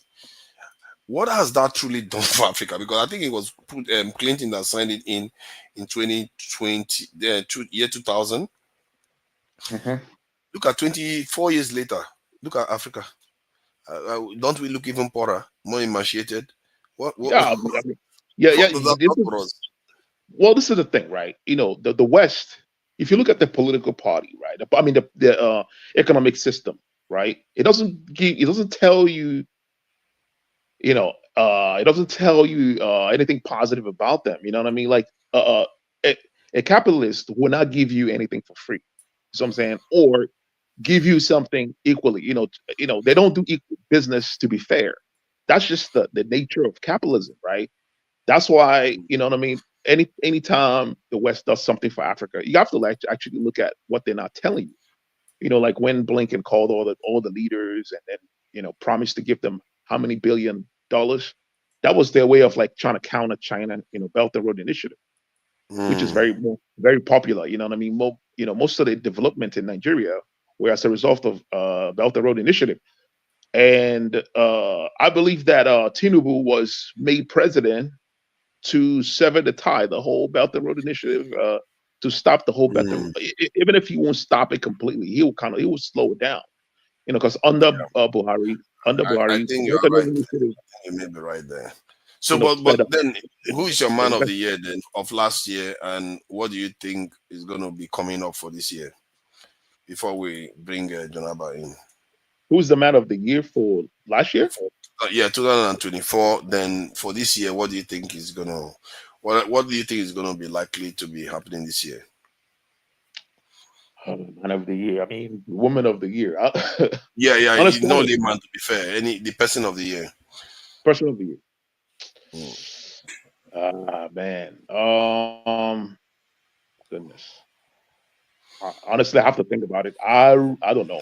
I do not know. I mean, this honestly, like I think this is what I think, right? Before it's Mm-hmm. like what they say in the occult, right? Everything casts a shadow. Everything casts a shadow, right? We are in the shadow phase of everything, right? Things are Mm. not going to be good. You feel what I'm saying? But there will be the paradigm shift's going to be happening little by little. You know what I mean? Like you saw what's going on in the Sahel. You saw BRICS. These is all. This is all like the initial stage of the paradigm shift, and I believe like in the next perhaps 10 years, when all these things come together, there will be a huge paradigm shift, right, where the global South will become kind of free from the global North, because right now the global South is like in almost like it's like a slave master relationship that we have, a slave, whatever, with Papa, with you the don't ask billion. me about my man of the year. Yeah, yeah. Oh, yeah. I'll Yeah, be coming to go you. ahead. Jide, what's the man of the year? Now, go ahead. You can take that. Yeah, don't worry. He's got one in mind. I have a couple of people in mind that really impressed me this year as leaders to emulate. Okay. Vladimir Putin is a strong leader, but he's too popular. And what he has done has not just been unique to last year. So I will not mention Vladimir Putin for Okay. 2024. I'll mention Ibrahim Traore. Mm. Ibrahim Traore has been a very inspirational leader for the African continent. If you talk about world leader of the year, the leader that I've admired me the most, I'll go to Latin America. Man. Latin America, there's some leaders I really admire. Lula, Mm. I love Lula. Lula is one Lula. of I love Lula of Brazil. This Honduras presidents, those are leaders that I wish they Wow. ran Nigeria. That's what's up. This newly elected woman, she's a very good leader. I've forgotten her name now. Something Castro. I can't remember her first name. You guys can check her out. These are very, very good leaders. For me, so my man of the year, I would say, is Lula. But for what are they calling it? Second, third, I'll talk about Honduras president, Ibrahim Traore. For me, for black people, the leader of the year for me is Ibrahim Traore. No doubt about that. Wow. Whoa, I just heated this thing up here. So I think Traore does make sense in terms of the African leaders, because the space, you can see that he is the leader in that he is. In terms of ideological leader, he seems to be leading. And so many times they've tried to remove him. They've tried to remove him from It's office. not a coincidence, right? Yeah. Yeah, they tried to remove him from office so many times. But in terms of the worst of the worst, then do you have any? You mentioned some of them already. This one to mention them again. The worst of the worst for last year. For me, the worst of the worst would be mine would be Joe Biden and Netanyahu. Like they kind of, Netanyahu. You have to mention one. First, second place. Oh, mention one.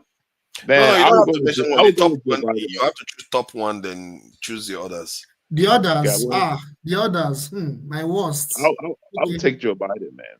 So Joe Biden, Joe Biden is my top two. He takes the No, cake, man. worst For me. human being. The guy is terrible, man. Horrible. He's a horrible person. I don't know how I managed to thought. I thought he was, because he was the vice president of Obama, so I thought he was going to be okay. But Man, you got to look at his record prior to that. You have to look at his record. People did warn also that this guy, he was the one that passed that crimes bill and all those stuff. That guy is ruthless. Goodness. We didn't know. Wow. I didn't know. Yeah, I mean, he was. I think he was a senator when what was the president? What's Mandela? Mandela was put on the terrorist list. Right. He was the one. He was a senator. He was a senator that time. Yeah. Wow. He was a senator. He was, he pushed it, of course. That guy is horrible when he wants to be, and man, even in Russia, whatever. It was when he was vice president. The whatever in Ukraine started. It was him. It was not even Obama. It was under his watch. It was one. It was him. Yeah. Because if you remember, like, the whole Gazprom, not Gazprom. What's that? Gas company in Ukraine. That was paying him money, getting access to the president through him when he was the vice president.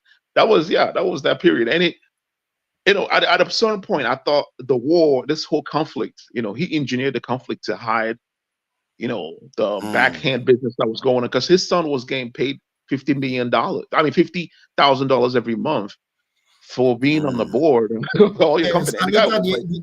Later, he was pardoned. He was pardoned based on, I don't know, for some weird reasons. They pardoned him just like that. Yeah, like remember the chief judge or whatever in Ukraine wanted to investigate that, and Biden came out and say something about he has so much power that he can get rid of the guy, and the guy was kicked out. Kicked out of office. It's what they do now, and Biden was also in office when they removed the Pakistani, this popular leader Imran Khan. Imran Khan for they jailed him. So the guy, but and this is why sometimes when I look at Africa, Bangladesh. Now look at what they did in Bangladesh. Look at the regime change operation that they carried out in Bangladesh. I didn't know there was one. Was it not Sri Lanka you are referring to? Sri Lanka, Bangladesh. Bangladesh is last year. Look how they did Bangladesh last year.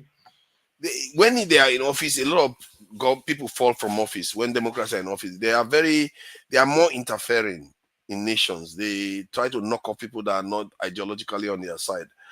While Trump and Republicans don't care too much. The reason why I say that is because when you look at history, the leader that went to China first to have a war with China and reach a rapprochement was Nixon, a Republican leader, not a Democrat. And Reagan was the one that signed the non-proliferation treaty with Russia or something like that anti-ballistic missile treaty. So it's like the Republicans have a knack for wanting to keep things the way they are, but the Democrat wants to expand. They tend to they are driven by ideology more, which is strange than Republicans. It's really strange to believe. Trump was the one that started the whole anti-China rhetoric, but Democrat kicked it up the notch. You know what I mean? They always they started visiting Taiwan even. And that's even true. Talking about American presidents that didn't start a war, I think this man will be also one of my nominees for Man of the Year, but it can't be number one. Jimmy Carter. Yeah, I know. He died just last year. Jimmy Carter. I mean, he didn't start a new war, and he was able to manage some of the. Yeah, he was one of the few. He was one of the few that. Jimmy Carter, he negotiated a peace deal with Egypt and Israel too. So he negotiated that peace deal. Man, I was so alarmed the other day when I checked how many F-16 that Egypt has. They have 200 and something F-16s. Why Nigeria has 0? And their budget, their defense budget is $40 billion. $4 billion. Why Nigeria is just about $4 billion? So I was like, why? Why do they have more soldiers? They have more F-16. We spend the same money, we don't have anything. And this is why I worry about the President Tinubu negotiating power, because we don't have very good negotiators. We seriously need to recruit and train negotiators in Nigeria. That's a skill that I don't think we actually have, because we don't sign good deals. Our trade deals are bad. This AGOA thing, I don't know why we need AGOA, because 25 years, look at where we still are. It's still, we don't even export anything from Nigeria. What is the use of AGOA? We don't export anything. Many African countries don't export anything. It's like they give you the opportunity to export. Come, export to us. Then they will cripple your leg from being able to export anything. Yeah, the problem is, like, I think like countries like Nigeria and Africa needs to have like some kind of a union, you know what I mean? Economic union where things can be exported to African countries first. They need to, like, do internal export within the continent first. I think it has to be finished products, because they made a deal a few years ago where they could exchange, raw materials, resources, but it's not going to go anywhere significantly.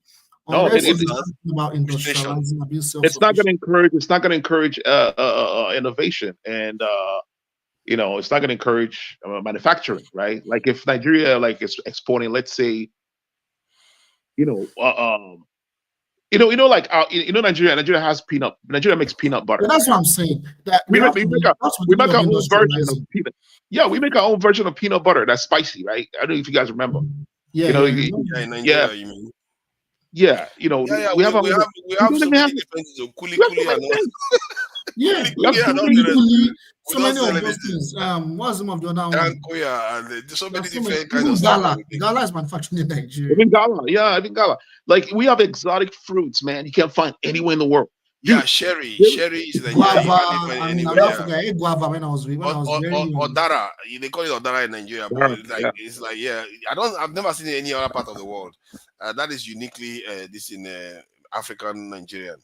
So what else is there even? We do have a lot of stuff that we've not exported, and that is just food stuff. We barely even export yam from Nigeria. We barely even some people say we export to the US, but I've not seen it in the UK. It's only Ghana yam we see in the UK all the time. The other area I think we could have been able to export is low value mechanical items, even cutlass, knives, what they call it, gearing material, steel, all those things. Just lightly manufactured goods, tires, all those sort of things. We should be able to be making them in Nigeria now. And that's what I'm saying. Like industries, even if it's medium scale or small scale industries or factories, like making finished products, like tires. That's what actually makes economies to become very productive. But what happens is that all these African countries, they rarely trade in terms of finished products from their own countries. Then unfortunately and tragically, like these African countries are not self-sufficient. What makes a country very robust and strong is when the country is self-sufficient. A lot of these African countries are not even self-sufficient. Well, how can we spend more than $1 billion in R&D projects every year in Nigeria? 1 billion. If I had $1 billion on R&D project, even if it's 500 million, every year I will be outputting one new export that Nigeria is going to be exporting. Because you're going to develop, if it's tire manufacturing, you get the equipment that you need to manufacture it, have this is supply chain for it, the raw materials. We have most of them, bitumen and all those things that we need in Nigeria to make it. Then finalize the process that you're going to use to manufacture tires.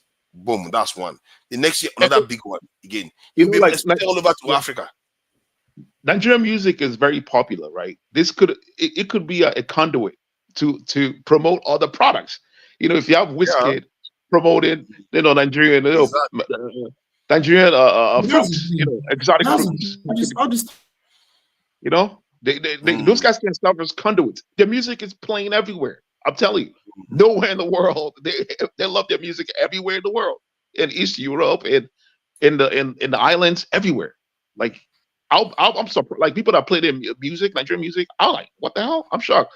I get shocked when I hear people play Nigerian music. You know what I mean? So the music is very popular.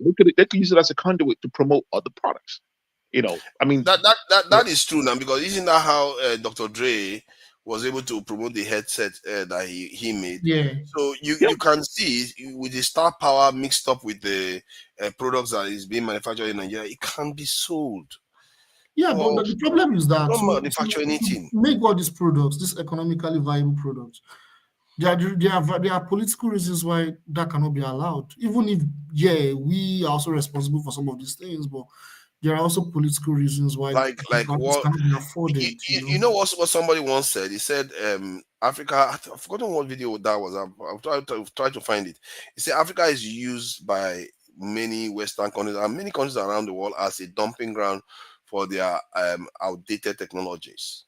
So, and in other words, if you want to start manufacturing new things now, you're countering that, and that could be a problem.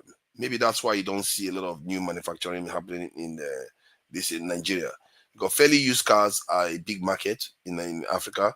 Fairly used clothes, surprisingly clothes, are a big one in Africa too.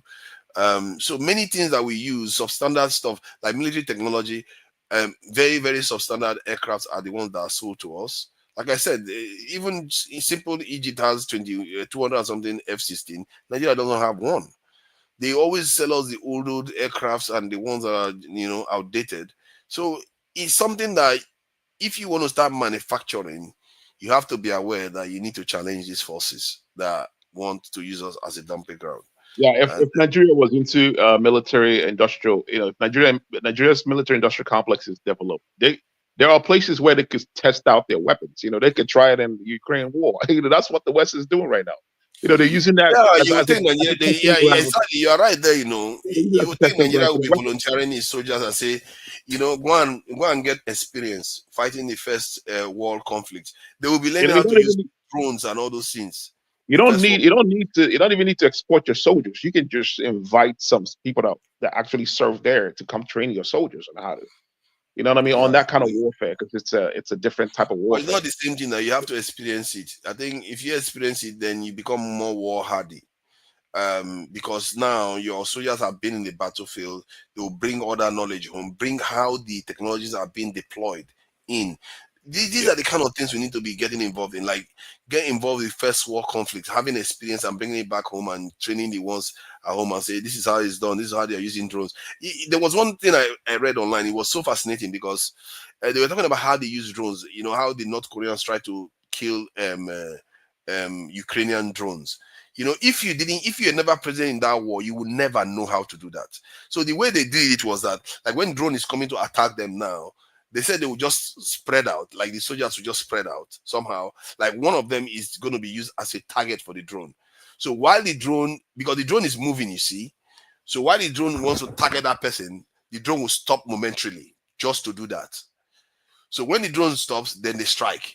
Then they know how to strike the drone. So these are the kind of things you will not gain this type of knowledge just by thinking about it when you are not in the battlefield itself. Yeah, there are electronic. Wow, I never thought about it that the drone has to stop before it fires. Because they have a jam. They have a way of they use all those technologies even in Gaza. Electronically jamming. Many of those, they have different methods now. They even use fiber optic cable to fly the drones now. Let's say you want to hit 1 kilometer target away or 2 kilometers, they will run the fiber optic cable. So no matter what you do to jam it, it won't work. It's basically connected directly with wire. So all kinds of different, and that is because they are gaining that experience in the field. But we are not there. We don't have our people there to learn. North Koreans are learning from it. Every experience they get, they say they are killing their soldiers. They are killing North Korean soldiers left and right. So, but they are getting lessons from it and taking it back home to go and tell people that this is how it's supposed to be done. You don't even need to send your soldiers. Like if Nigeria has like military industrial complex, they can send their weapons. They can give it to Ukraine to test. They can give it to Russia. Give them some money and be like, hey, we're supporting. Supporting you guys. You are missing the point. If you don't send your soldiers, there's only a limited amount of knowledge you gather from it. Although, if you give them your weapons, yes, I agree with you. It does help because they will report back to you how well your weapon is performing.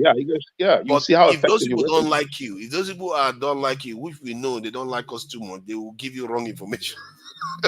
So they'll give you wrong information back while they go and build it for themselves. So there is no substitute for having the experience yourself. You see what I mean? Why do you think North Korea sent their soldiers?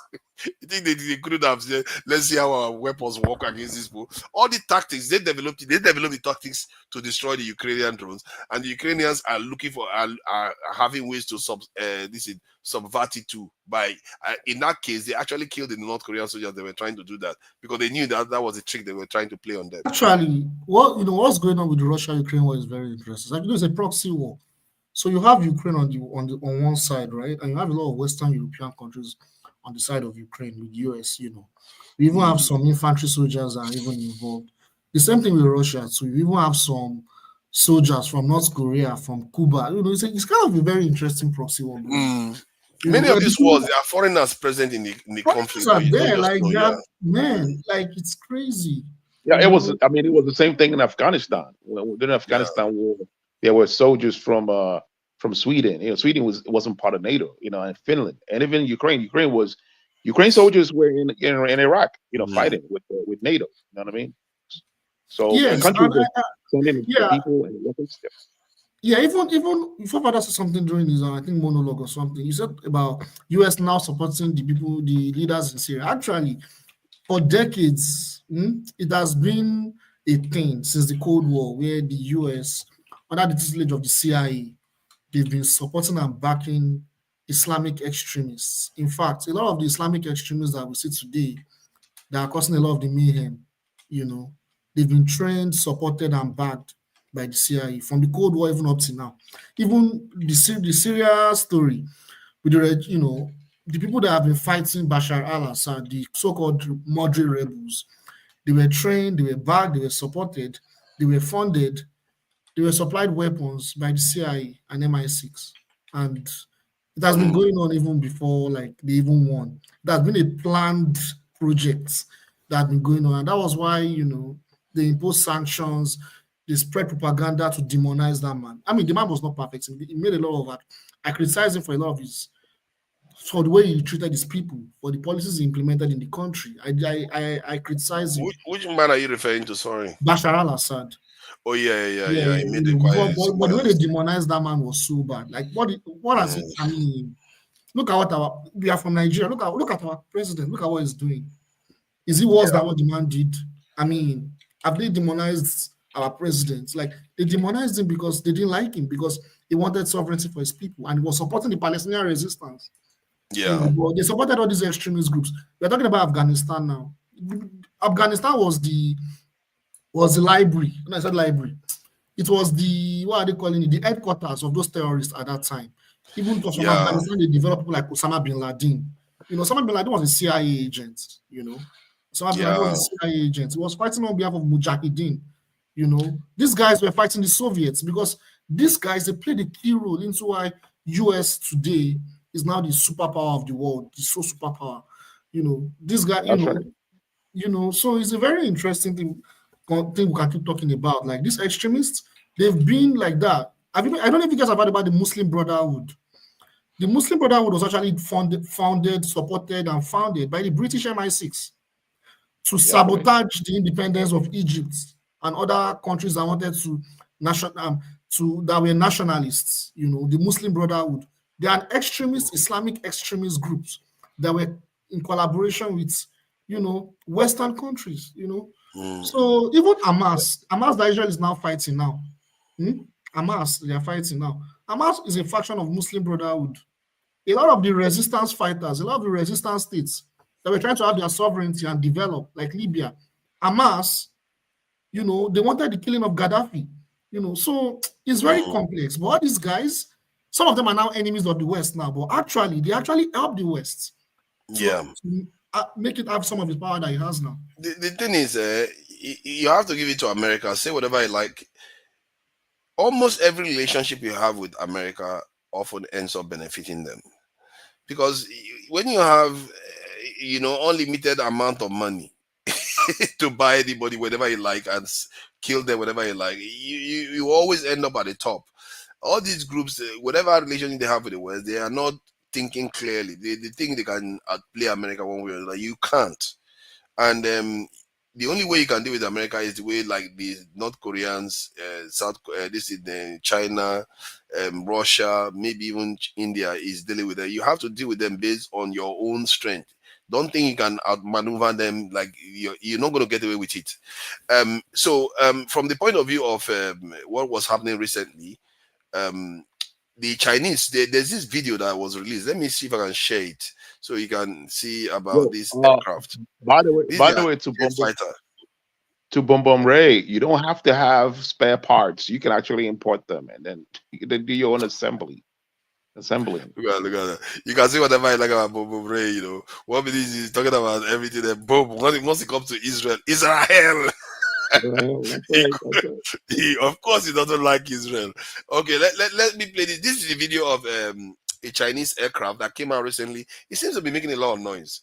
Like it's giving Americans a bit of concern. Let me play this video quickly.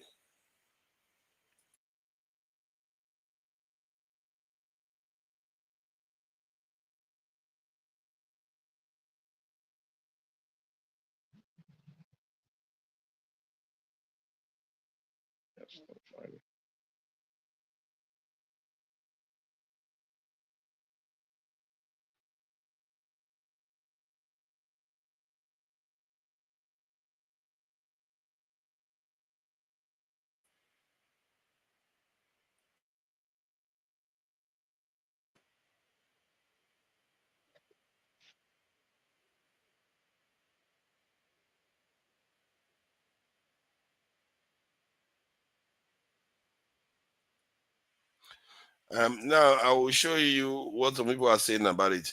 It's funny because I don't know what they expect or that China is going to be using fifth generation. China is just as advanced as the West right now, and they are probably going to overtake them in the coming years. I don't know what they expect to be seen though. Like China is going to be making primitive aircraft.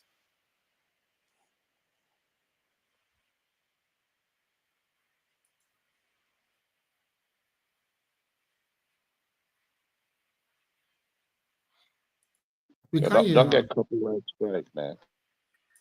So I would say that China has definitely ended 2024 on a high, on a very impressive note, unveiling its groundbreaking sixth generation stealth fighters during test flight over Sichuan on December 26th.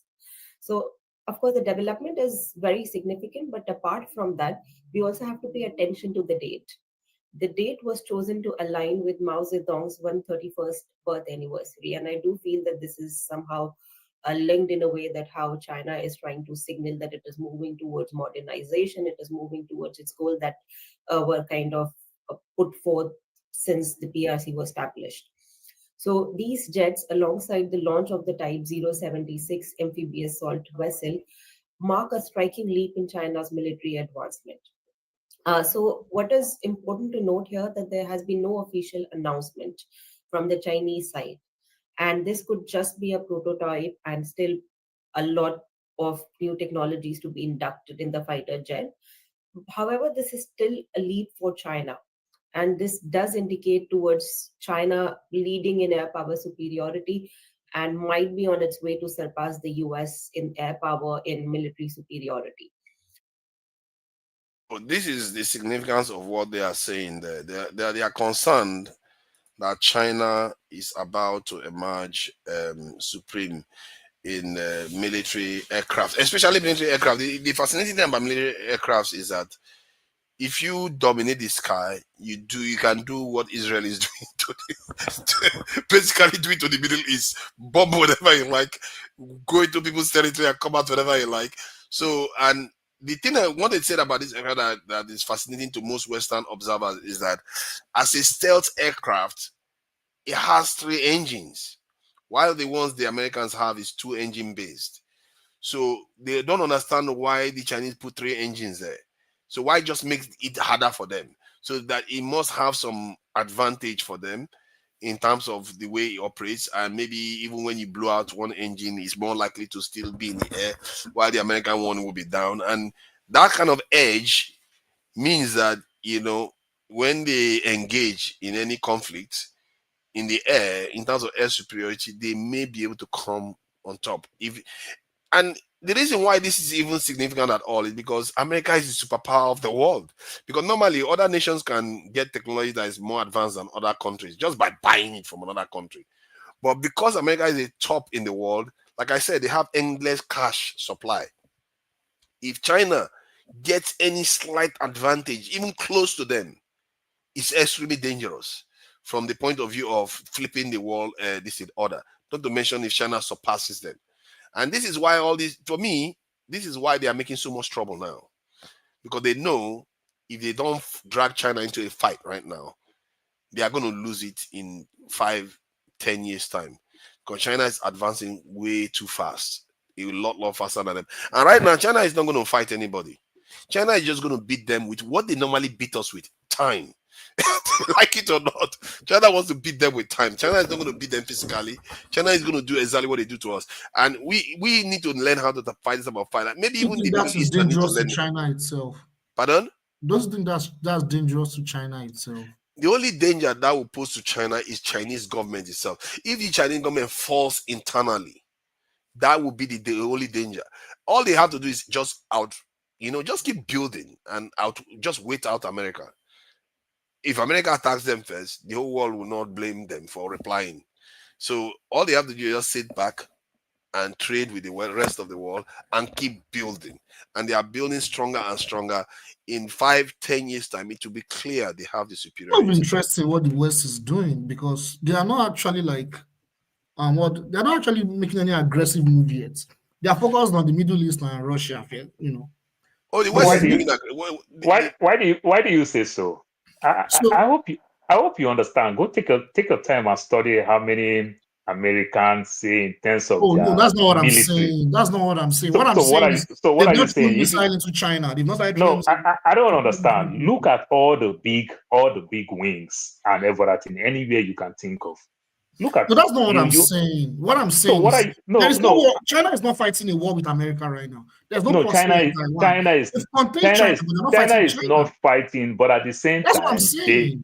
At the same time, they are trying to contain China. Sometimes when they push you, just like what they are doing with what they did with Russia, same thing they're doing with China. Same thing they're even doing with India because India is trying to play smart, try to make relationship with the global West and the global East at the same time. So that's why you see continuously America will have good relationship with Pakistan, they will write off debts, whatever, to contain India. Then when you look at China, they put all this military base in South Korea, put all this military base in Japan. Another way around, they are compressing you. You understand? And remember, when you talk about America, naturally, they stay in their own comfort zone. That's why they have issues with countries like Cuba. They put American Samoa, Puerto Rico, all these other small islands to even protect themselves.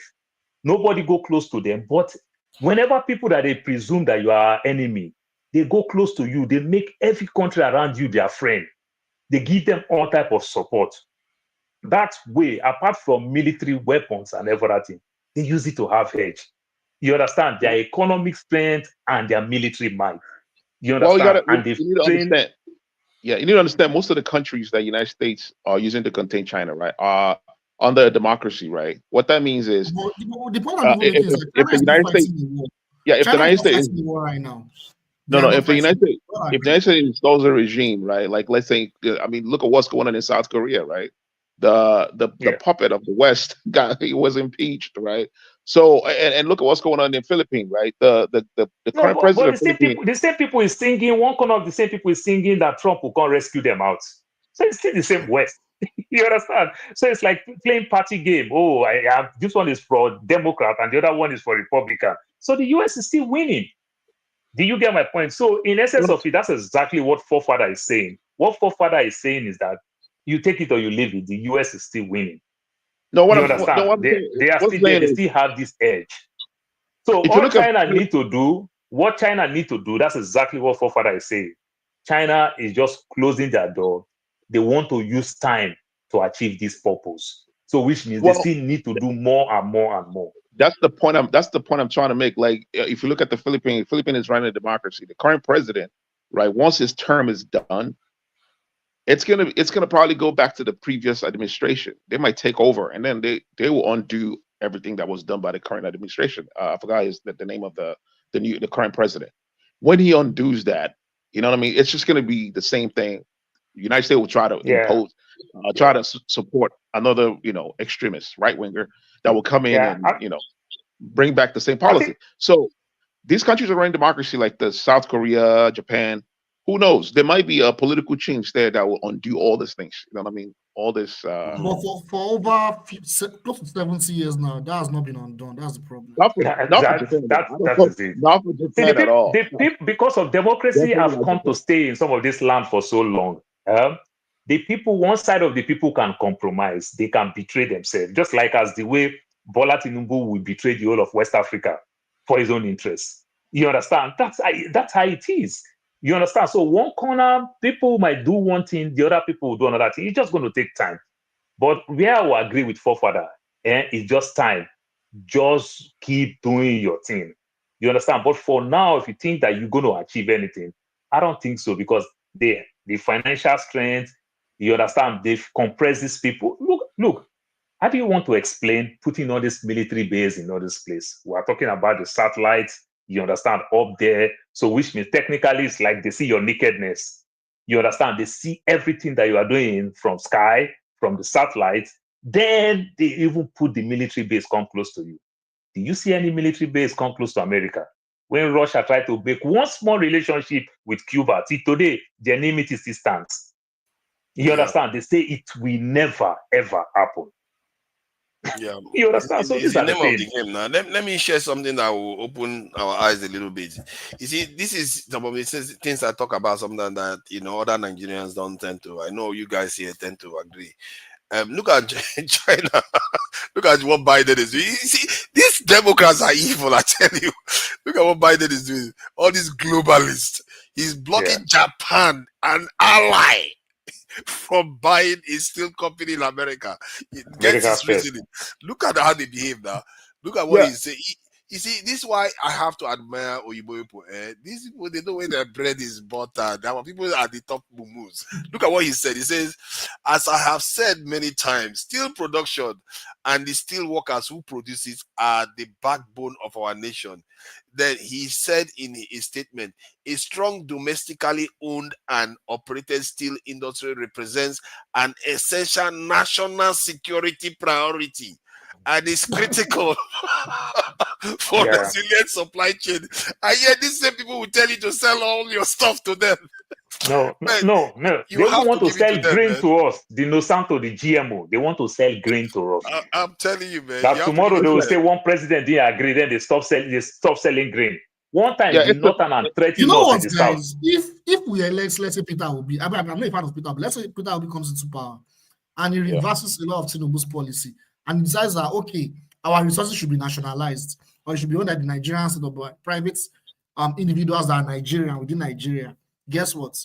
That's when you see them start calling Peter Obi some different kind of names. Some investigations that you've never had before, they will start having it against him. Yes. They will start using some of these open cell militias like Biafra, wherever, Boko Haram. They will destabilize the country. All this funny. So this is, it's just crazy. So one thing first. There. That's exactly what North Korea is doing. Love of a nation. First of all, if you must do all those things, also respect your people. And that same strategy, America used the same strategy for themselves, and it's working for them. Do you understand what I mean? America used the same strategy. America, at the end of the day, they still have love for themselves. This funny thing that they will do, that they kidnap one America anywhere, they show all this might and everything. Inside themselves, when it becomes family issue, it's a different ball game. You understand? Then the politician, one strategy that they do, they give this strategy of you can talk down on the politician in America, not a problem. But this one that somebody just talked down to Tinubu, they charge you a treason felony and every other nonsense. So politicians fall for it. The thing is, America is doing isolationist policy, right? Even though they're the ones that started the whole globalism thing to benefit. Yeah, they now use a fancy word for it. It's called protectionism. Protectionism. It's an isolationist. It's an isolationist. Isolationist economic policy, right? And believe it or not, I've read something a while ago that I still hold to my heart. This guy said the United States of America in the future will become isolated. You know what I mean? Due to its policies, the whole world would isolate the United States of America. Dude, I mean, if you look at Donald Trump, right? Donald Trump's policies, isolationist. He's trying to impose tariffs on Canada, on the neighbors. You know, look at his isolationist policies, right? Panama. What's the other one? I think we have to be careful, Mexico. though, Mexico was because going to impose action on Mexico. eccentricals. You see, the way I I always I caution myself whenever I try to dismiss America is that when you are a superpower for such a long time and history has shown that you won the First World War, won the Second World War, it's hard to underestimate such a people and think that they will just go to the US did wilderness not win and the First die. World War. I don't know It's not going to what's happen. reversing its history you are giving us. No. The reason why I'm saying that is because China would do all those things, but if you look at what they are doing now, what the West is doing now, they are trying to assimilate or tie their alliances to all the other nations that China will need to work with, like with Nigeria. You see how France is going deep into Nigeria, and many countries like Angola, Biden was there. Although they are trying to tie their alliances tight with these people, so that China doesn't have access to them as much. So while China is getting stronger, it's not going to be easy to just you need to understand untie all those things from the West. It's capitalism, right? A capitalist wants to make profit. And there's China. There's capitalism, and then there's China. The Nigerian importer, right, that wants to import, let's say, grains or wants to import car parts, will not go to Sweden to import or America to import car parts, because car parts here that he's buying for like $2 a pop, he will get it in from China for 0.24 cents. Where do you think? Because his motive is to make profit. Do you think he's going to come here to do it because of geopolitical reasons? No, he's going to go over there to import the car parts so he can double the money, triple his money or quadruple his money. That's capitalism. So the capitalism, it's a two-edged sword, right? The other edge of it, it's going to affect the West. It's what is affecting the West, right? That's how China is winning. Like right now, they are making electric vehicles, right? That's sold for $10,000. You know what I mean? Car that's like the same spec as wow. BYD now take over Tesla. It's number one. They're taking over Europe. Like if you go to the UK, most of their buses are BYD buses, right? Even here in the United States of America, and if you go to California, all the buses there are BYD buses, right? So like all that needs to happen is if this guy stopped their protectionist policies, their electric vehicle would just flog the United States of America. Like you can afford that without even putting down large amount of down payment and then paying exorbitant amount every month. That's $10,000. You look at $10,000 to get a car that's the same thing as a Tesla. You know the funny part, even with 100% tariff, it is still cheaper than to buy an American car. Imagine that. 13,000, 100%. That's like 26,000, and it's still cheaper than Tesla. Like the lowest Tesla. Elon Musk seems to be playing a smart game. Could that be part of the reason why he got into politics? Because this man now has a lot. His value has gone up and everything, and he might leverage his access to power now to gain more foothold in electric car market. No, forefather, the American way, they are losing Africa when it comes to cotton and lithium. Now they discover that they have a lot of reserve in Greenland.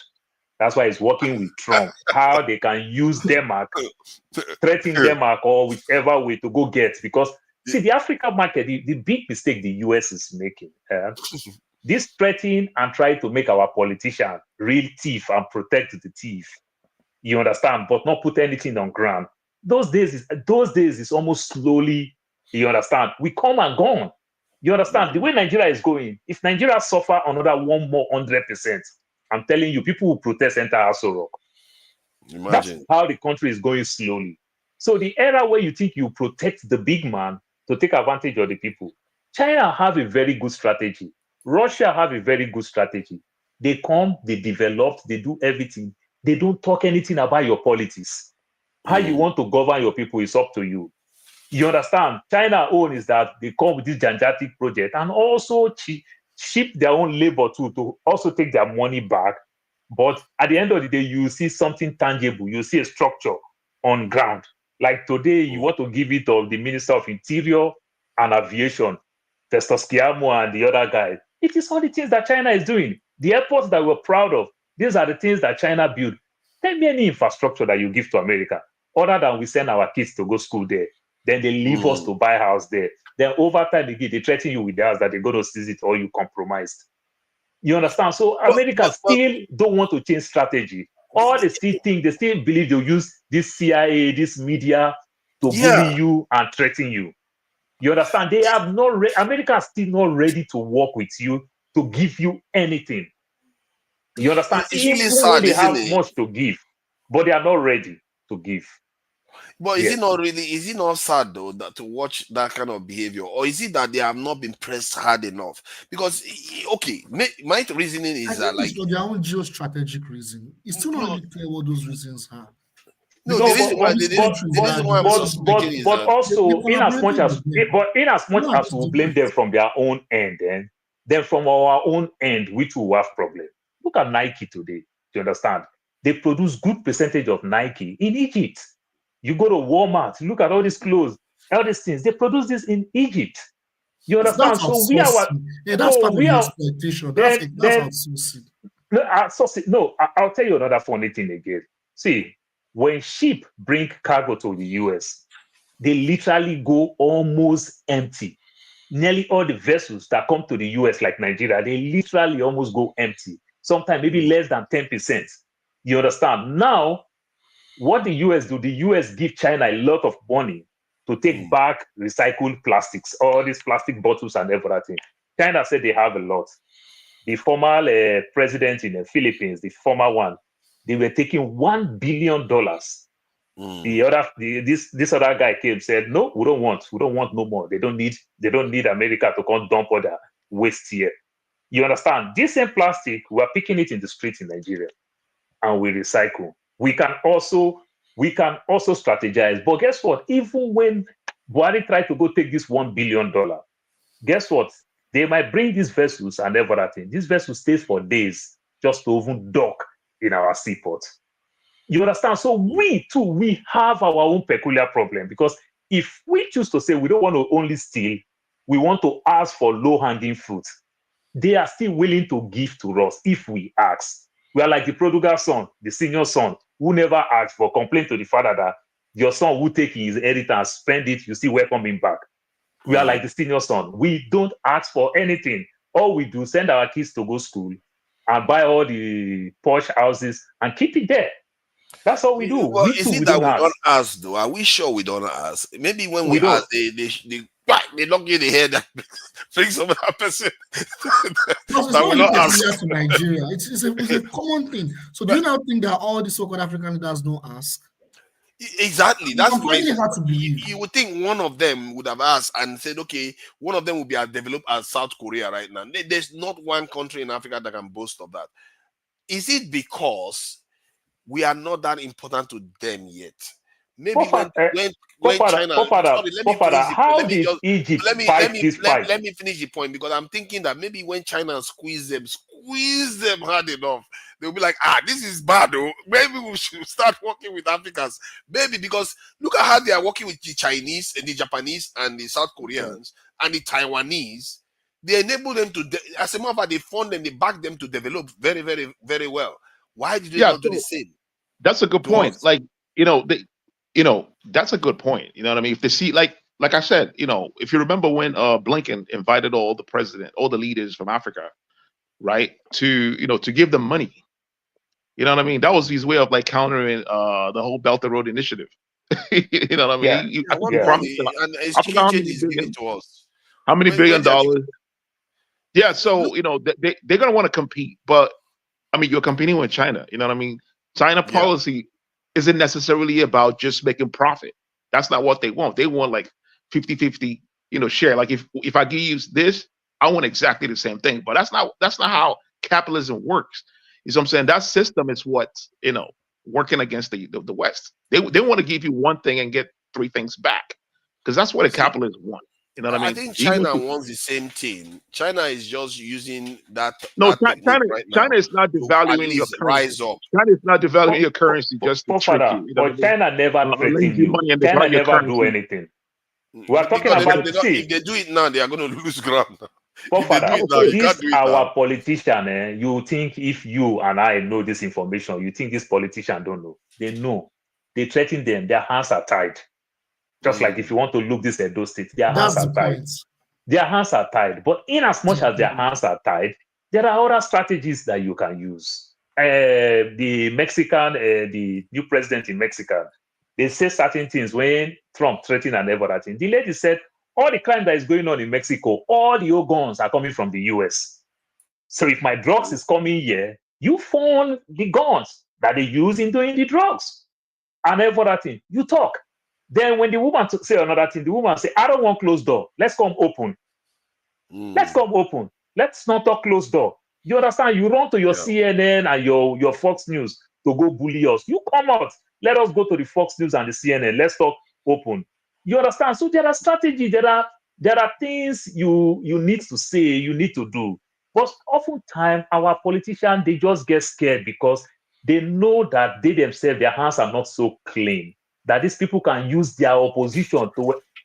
It's already threatened. They threatened Obasanjo. Jonathan, you see the way Jonathan give in easily to Buhari. Another funny thing, let me tell you, this is just a low-hanging fruit, just low. During Obasanjo's time, this gay thing is not as strong like now. When they tell Obasanjo, oh, this gay thing and everything, Obasanjo, first of all, the Secretary of State then, I think it was John Kerry. Yeah, I think it was Kerry. Obasanjo tell Kerry, said, I don't talk to you, I deal with presidents. If you want to tell me this type of thing, go talk to my minister. Don't tell me. Then Obasanjo say, but hold on. If you want to talk about gay, in Africa where we come from, plus myself, I have so many wives. Obasanjo said, there are 50,000 Nigerians that come to him every day and say they want to marry one wife. The day you allow my Nigerians in America to marry more wives, I can approve you're gay. Exactly. That's a fair one. As stupid as that word can be, that's how it is. You understand? Trump today, if not because of he also followed the system, what is the difference between Trump and my grandfather, who see another woman and divorce his first wife, said she didn't do anything? Who see another woman and divorce his second wife, that she didn't do anything? Because he has to respect the law of bigamy. So if you can respect your own law, how can you come to my country and not respect my own law? Exactly. Do you get my point? Now, so these are the things. But our people, they get panicked. That's why they can't tell you that, oh, they're going to sanction you this, they're going to sanction you to use their own word. Mr. Trump, you marry several women. You understand? You have 5 kids from 3 different women. You understand? And you even marry and you let them go. Why do you do that? You respect your law. Because if you said your first wife didn't do you anything, if you were to follow the Nigerian law, you'd have kept that woman. But you punish the woman because you have to respect laws. So there are so many things we can do with all these things. You understand? And use your words well. Let me make an announcement. For those that want to continue watching, because we are on the 3-hour mark, that we are supposed to stop the live stream on Iroko Post TV. I think there should be another show coming up, if I'm not mistaken. Maybe I'm not. Let me confirm. Actually, there might be another show on this, so I will need to stop this on this live stream. And if you want to carry on watching, you want to come over to the link that I shared on the screen. It's on the 2 Niger channel. Just click the link. I will see if I can share it again so that you can be able to click and join us from there. Let's see. That is the link there, if I'm not mistaken. So click that link and you'll be able to carry on watching, because I'm going to stop it on the channels on Ingenja Media TV. We have some people there and we have some people on Iroko Post TV. So join us on that. But before that, let me just play some of the areas we're going to be covering. Is this something we should expect to see more in America now? Something like this? Because the last time we saw things like this, it was... fatally beating inmate Robert Brooks at Marcy Correctional Facility in New York. Brooks died the next day on December 10th. In the footage, the officers shove something in Brooks' mouth, punch, and kick him. This is an excerpt from footage showing multiple beatings inflicted on Brooks that resulted in his death. He was handcuffed with his hands behind his back during the incident. New York Governor Kathy Hochul released a statement saying that she was, quote, outraged and horrified after seeing footage of the senseless killing of Robert Brooks. So, yeah, is this something we are going to be seeing more of? In the meantime, let me just end the live stream on Iroko Post TV first. Like I said, if you are watching on Iroko Post TV, follow the link, and it's on the chat there, and join us on True Niger. I'm removing it now, so it's going to stop on Iroko Post TV.